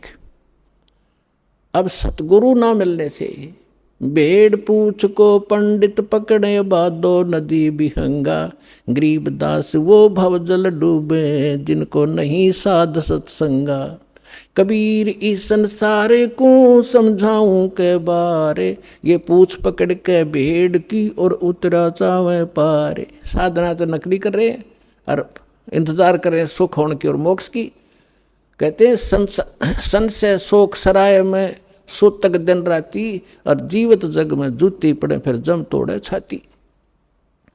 सत्साधना ना करने से हमेशा आपके संशय और शोक, ये दुख सदा बने रहेंगे, और जीवित जग में जूती पड़े हैं, यहाँ नरे कष्ट भोगोगे, और फिर जम तोड़े छाती, यम के दूत आगे फिर बहुत दुखी करेंगे जो सत साधना नहीं कर रहे। तो यहाँ क्या बताते हैं परमात्मा, फिर अब जो साधना आप कर रहे थे वो शास्त्र विरुद्ध थी, और जिन भगवानों पर आप सीमित थे वो भगवान कंप्लीट नहीं थे, वो स्वयं नाशवान है, उनकी जन्म मृत्यु होती है। लेकिन सतगुरु मिलने से तत्व ज्ञान का हमें प्रकाश होता है, उसके आधार से फिर हम अपने उस मार्ग पर चलते हैं। कबीर साहब कहते हैं, पीछे लग गया जाऊं था मैं लोक वेद के साथ, रस्ते में सतगुरु मिल गए वो दीपक दे दिया हाथ। लोक वेद दंत कथा जैसा सुना सुनाए ज्ञान से हम साधना कर रहे थे, उसी के आधार से हम चल रहे थे। हम अपने ऊपर उदाहरण देकर हमें समझा रहे कि पीछे लग गया दाऊं था मैं लोक वेद के साथ, रस्ते में सतगुरु मिल गए और दीपक दे दिया हाथ। ये तत्व ज्ञान रूपी टॉर्च दे दी, लालटेन दे दी। अब इसकी रोशनी में हम गड्ढों में, बोझड़ों में, कांटों में नहीं जाएंगे, इसके प्रकाश से हम सुमार्ग पर चलकर मंजिल पर पहुंच जाएंगे। अब हम आप बताते हैं जो आज प्रसंग शुरू किया था कि हम यहाँ किस लिए जन्मे हैं, हमारा उद्देश्य क्या है, हम क्यों जन्म मर रहे हैं। हम अपने बच्चों के लिए, अपनी संपत्ति के संग्रह करने के लिए सारा जीवन न्यौछावर कर देते हैं, और हमारे सामने या तो कोई बच्चे की मृत्यु हो जाती है या स्वयं ही हम चले जाते, तो उस समय हमारी बुद्धि काम करने योग्य नहीं रहती, केवल हाहाकार, रोना पीटना, अब क्या होगा, बच्चों का क्या होगा, कहाँ जाऊंगा, तो इतनी सी बात समाई रह जाती है। तो यहाँ परमात्मा हमें याद दिलाते हैं कि अब आपको एक विकल्प दिया जा रहा है कि आप ये साधना करो जो शास्त्र अनुकूल है, और शास्त्र अनुकूल साधना इस दास के अतिरिक्त इस विश्व में नहीं है। कुछ दिनों में बुद्धिमान हो, आपके रूबरू सारा ज्ञान होगा। उन महापुरुषों का भी दास दिखाता है, साथ के साथ ये मंत्र बताते हैं, ये मंत्र बताते हैं, ये ज्ञान सुनाते हैं, और ये वास्तविक ज्ञान है, ये वास्तविक मंत्र है, ये हमारे सदग्रंथ प्रमाणित करते हैं। और ये उन्हीं महापुरुषों ने इन मंत्रों का जाप किया जिनको आप मोक्ष प्राप्त मानते हैं, उनके इतिहास से आपके रूबरू किया जाता है, जिससे एक इस उलझे हुए गुत्थी को समझाने के लिए एक पॉइंट के ऊपर ढेर सारे प्रमाण आपको दिखाने पड़ते हैं। जब पिछला रंग हटता है और तब जाकर यह ज्ञान ग्रहण होता है। तो जो प्रसंग चल रहा है कि हम जैसे कई भक्त कह देते हैं कि आपके जैसे कबीरपंथियों से हमारे भक्त मिलते हैं, या राधा स्वामी वालों से, धन धन सतगुरु वालों से, ये ही ज़्यादा भगवान उस सतलोक का ठेका ले रहे हैं कबीरपंथी। और ये वो नकली कबीरपंथी हो तो फिर तो बात खत्म हो जाती। पंथ माने मार्ग, वे जो भगवान ने रास्ता बताया कबीर साहब ने, वो कबीर पंथ है, वो कबीर के जी के द्वारा दिया गया मार्ग है, वो कहते हैं कबीरपंथी।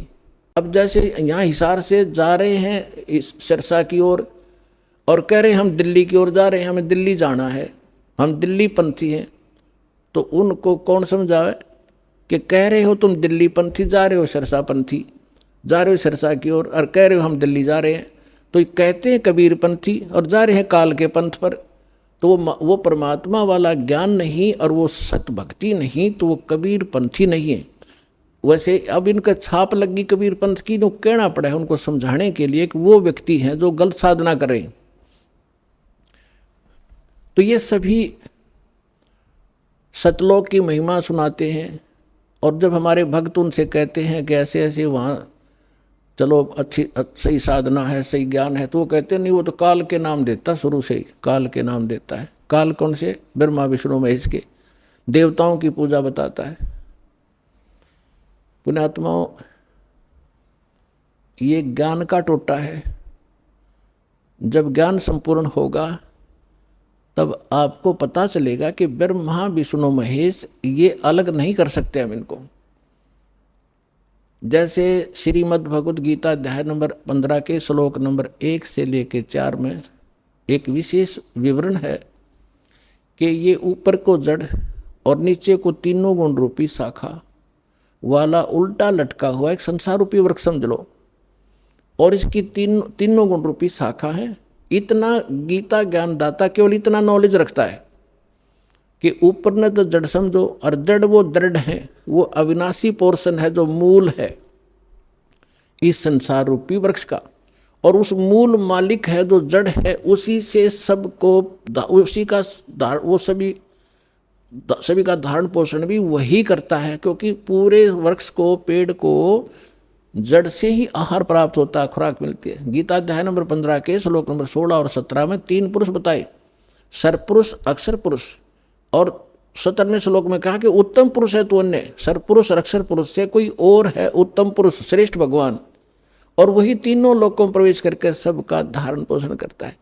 अब इन 2 श्लोकों का लिंक अब उन प्रथम के 4 श्लोकों से है 15वें अध्याय के। तो इसमें बताया कि उल्टा लटका एक संसार रूपी वृक्ष है, और जो तत्वदर्शी संत की पहचान बताई है कि जो इस संसार रूपी वृक्ष के सभी विभागों को भिन्न भिन्न बता देगा, सवेदवित, वो तत्वदर्शी संत है। चौथे अध्याय के 34वें श्लोक में जो तत्वदर्शी संत के विषय में कहा है कि उसकी शरण में जा, उससे पूछ, वो उसकी पहचान बता दी कि उल्टे लटके संसार रूपी वृक्ष के सभी पार्ट्स बता देगा, सवेदवित, वो तत्वदर्शी संत है। तो 600 वर्ष पहले परमात्मा स्वयं आए थे और गीता अध्याय नंबर 4 के श्लोक नंबर 32 में जो कहा है कि वो सच्चिदानंद घन ब्रह्म अपने मुख कमल से अमृतवाणी बोलता है, वो तत्व ज्ञान है, वो निष्कर्ष है सारे अध्यात्म का, और वो तत्वदर्शी संत के ही पास होगा और मिलेगा नहीं तुझे। तो यहाँ परमात्मा ने 600 वर्ष पहले उस तत्वदर्शी संत की भूमिका, जैसी उनकी लीला है वो किया ही करते हैं। जैसा दास ने अभी वेदों के प्रमाण आपको बताए थे, रेफरेंस बताए थे, उनमें यही लिखा हुआ कि परमात्मा ऊपर रहता, ऊपर के लोक में, सतलोक में, वहाँ से चल कर आता सह शरीर। और यहाँ 3 प्रकार से के सतिथि से हमारा धारण पोषण करता है। एक तो आपको बताया सतलोक में रहता है, जब उसको वहाँ तो उनका शरीर बहुत तेजों में होता है, करोड़ सूर्य मिला दे, करोड़ चंद्रमा एक रोमकूप की उनकी शोभा होती, इतना तेज है। दूसरा, प्रत्येक युग में शिशु रूप धारण करके आते हैं और एक जल कमल के ऊपर, यानी कमल तो जल में ही होता है, सरोवर में आकर वो अपना निवास कर लेते, शिशु रूप धारण करते हैं। वहाँ से वो ये निसंतान दंपत्ति उठा ले जाते हैं और उनके परवरिश की लीला कुंवारी गायों से होती है। ये तो है प्रथम। फिर धीरे धीरे बड़े होते हैं तो बचपन से ही वो अपनी महिमा अपने मुख कमल से, लोकोक्तियों के माध्यम से, दोहों के माध्यम से, शब्दावलियों के माध्यम से वो ज्ञान प्रचार करते हैं, कवियों की तरह आचरण करते हैं। लोग उनको कवि भी कहने लग जाते हैं। एक प्रसिद्ध कवियों में से भी एक होते हैं वो, लेकिन वो होते हैं परमात्मा। अब तीसरी स्थिति वो बताई है कि वो परमात्मा, तीसरी स्थिति में वो कभी भी कहीं भी किसी को संत रूप में, महापुरुष के रूप में आकर दर्शन देते हैं, उनको ज्ञान सुनाते हैं, अपने से परिचित कराते हैं। तो तीसरी स्थिति वाले महापुरुषों में से दास आपको बहुत बार बताते हैं, आदरणीय धर्मदास साहिब जी को मिले, आदरणीय मुल्कदास साहिब जी को मिले, आदरणीय नानक देव साहिब जी को मिले, आदरणीय दादू साहिब जी को मिले, आदरणीय मुल्कदास साहिब जी को मिले, आदरणीय गरीबदास साहिब जी गांव छुरानी जिला झज्जर हरियाणा वाले को मिले, आदरणीय घीसा दास साहिब जी गांव खेखड़ा जिला बागपुर हो गए उत्तर प्रदेश वाले को मिले, आदरणीय रामानंद जी, स्वामी रामानंद जी ब्राह्मण थे, 104 साल के, जो परमात्मा उस दूसरी टाइप की लीला कर रहे थे, शिशु रूप धारण करके 5 वर्ष की आयु में लीला कर रहे थे। 104 वर्ष के ब्राह्मण को सब वेदों और गीता से पराजित कर दिया था।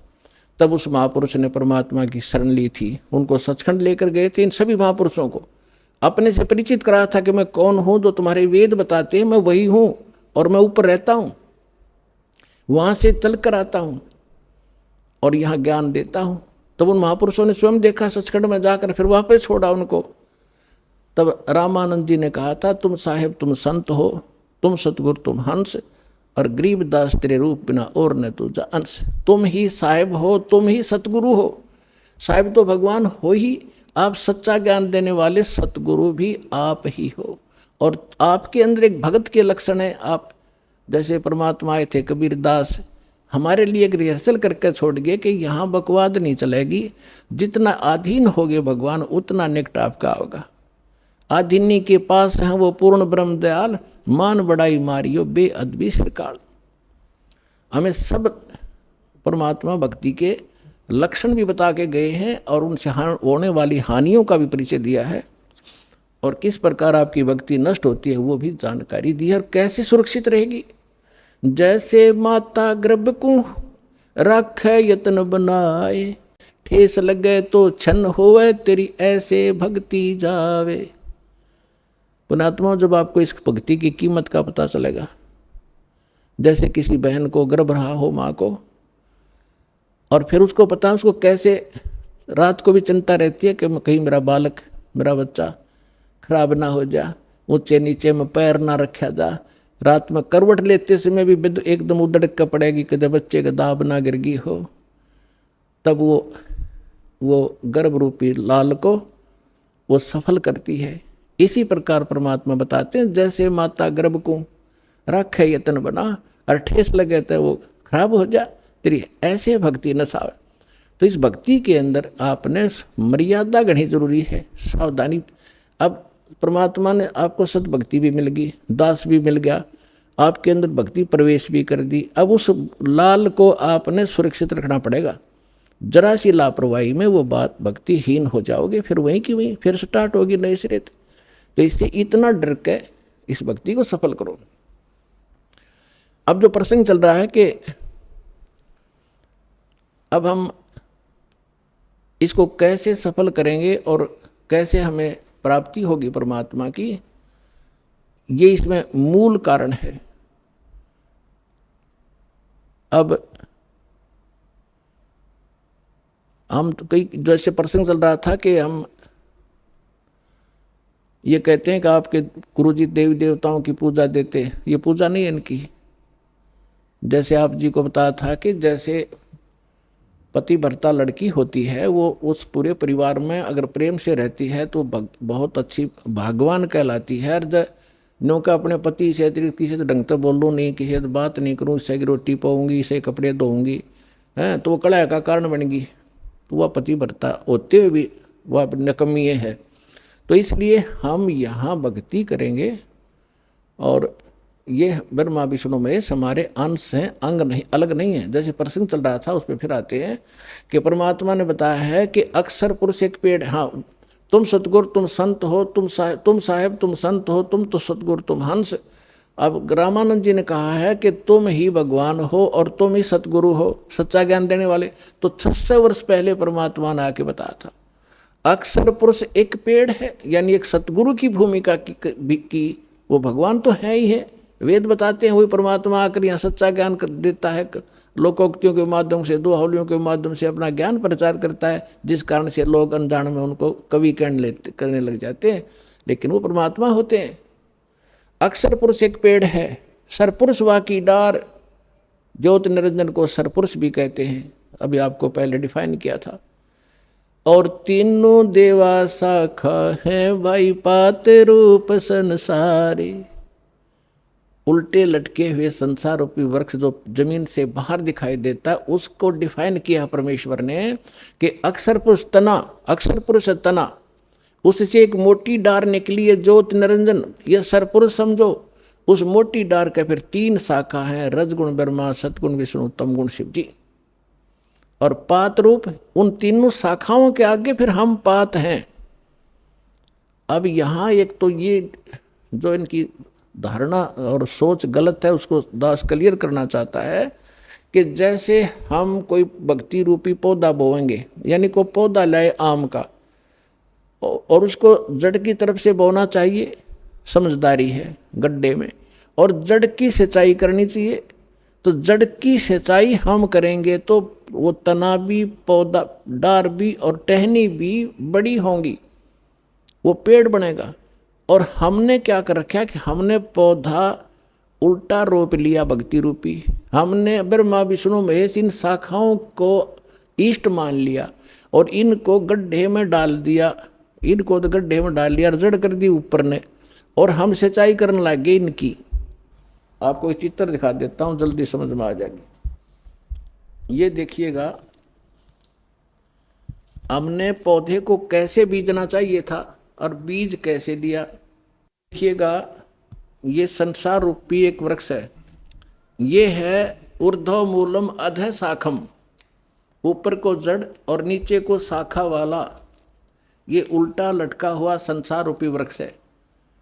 और परमात्मा ने इसकी डिफाइन किया है, अक्सर पुरुष एक पेड़ है, सरपुरुष वा की डार, अक्सर पुरुष एक पेड़ है, ये परमात्मा की वाणी है। निरंजन कहो सरपुरुष को हुआ की डार, और तीनों देवा शाखा हैं ये पात रूप संसार। ये इस जमीन से बाहर जो दिखाई देता है उसको पेड़ बोलते हैं। अक्सर पुरुष एक पेड़ है, सरपुरुष यानी ज्योत निरंजन वा की डार, और तीनों देवा शाखा हैं ये पात रूप संसार।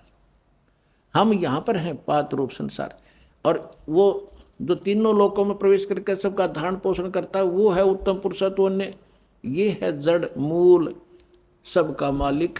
यहाँ से हम सबको आहार मिलता है, यानी इस सरपुरुष, अक्षर पुरुष और ब्रह्मा विष्णु महेश तक का पालक यही है, लेकिन थ्रो प्रॉपर चैनल हम तक पहुँचता है। अब जैसे श्रीमद् भगवद गीता अध्याय नंबर 3 के श्लोक नंबर 10 से लेकर 15 तक विशेष विवरण है कि जो ये कि जब ब्रह्मा जी प्रजापिता ने सबसे पहले सृष्टि रचकर उनको संदेश दिया था कि तुम अपने यज्ञ अनुष्ठान करो और उसके द्वारा देवताओं को बढ़ाओ, शास्त्र अनुकूल साधना करो और उनसे देवताओं को बढ़ाओ, और बड़े हुए देवता तुम्हारे को बिना मांगे ही इच्छित फल दिया, भोग दिया करेंगे। और जो अपने संस्कार प्रारब्ध में मिले हुए से और उसमें से कुछ दान धर्म पुण्य नहीं करता, वो तो चोर है भगवान का। फिर 14वें श्लोक में स्पष्ट किया है कि उस परमात्मा को जो सबका धारण पोषण, जो अक्षर परम अक्षर पुरुष है, उसको इष्ट रूप में मान के सभी धार्मिक अनुष्ठानों को करना चाहिए, जिससे आपको सभी लाभ प्राप्त होंगे। तो हम पूर्ण परमात्मा को इष्ट मानकर जड़ की पूजा करवाते हैं, और इन ब्रह्मा विष्णु महेश को अपने आप ही वो हमारे संस्कार शुभ बनकर इनके पास पहुंच जाते हैं। अब जैसे ये तो आपने पेड़ देखा, अब हम पौधा दिखाते हैं कि आप कई कहते हैं कि रामपाल तो हमारे देवताओं को छुड़वाता, इसलिए हम वो साधना नहीं करें। ये तो बालक हैं, बालक वाला ज्ञान वाला व्यक्ति ऐसी ही भाषा बोला करता है। जब उनको ज्ञान होगा तो पता चलेगा कि दास कुछ नहीं, ना देवता छुड़वाता, आपको उन देवताओं को ढंग से पूजने की तरीका बताता हूँ साधना का, जिससे आपको लाभ मिलेगा, आपका जीवन सफल होगा। अब देखिएगा, आप कोई पौधा लाए तो उसको ये ऐसे बीजना चाहिए, और आम व्यक्ति इसको स्वीकार करेगा, सीधा बीजा हुआ भक्ति रूपी पौधा। अब ये मूल है, पूर्ण परमात्मा अक्षर पुरुष जड़ है, इसको गमले में या गड्ढे में लगाया और सिंचाई की, सत भक्ति की, तो इस जड़ से फिर ये सभी देवता, ये तीनों देवा शाखा, ये बड़े हुए पेड़ बन गया। पेड़ बनकर फिर फल इनका लगेगा डेन ब्रह्मा विष्णु महेश को।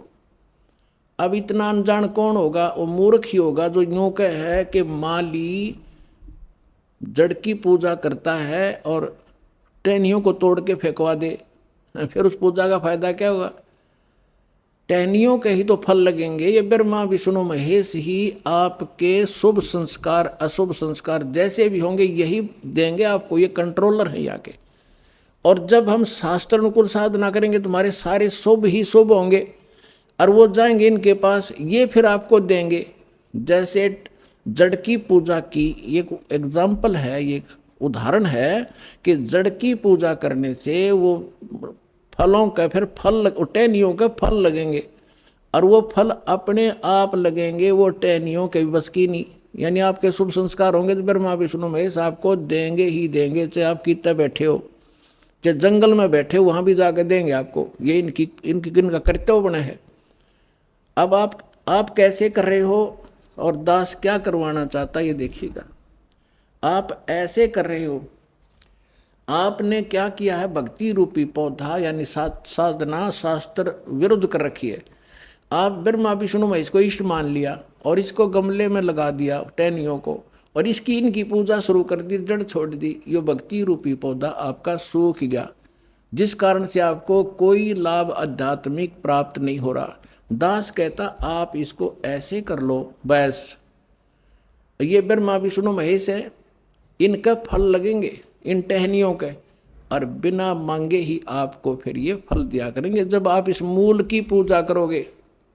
एक कैसा दे सब सद है, एक कैसा दे सब सद है, और सब सद सब जावे, माली सिंच मूल को हो, फल फूल ए गए। इतनी सी बात है, और ये हमारा शास्त्र अनुकूल ज्ञान है और शास्त्र अनुकूल साधना है। प्राप्त करो और अपना कल्याण कराओ।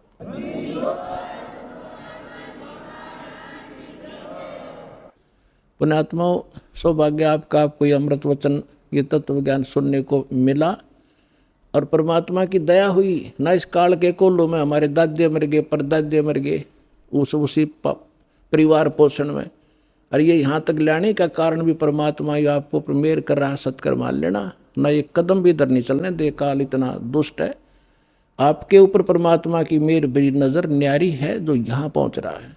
ये सत्कर मान लेना। तो इसलिए पूरा ज्ञान सुनो, आपके हृदय में जो मैल है सारा साफ होगा, भगवान विराजमान होगा, सारे काम ठीक होंगे, आपका रोग कटेगा, आपको धन मिलेगा, और मोक्ष मिलेगा, सतलोक चलेंगे, फिर जहाज में बैठकर चलोगे।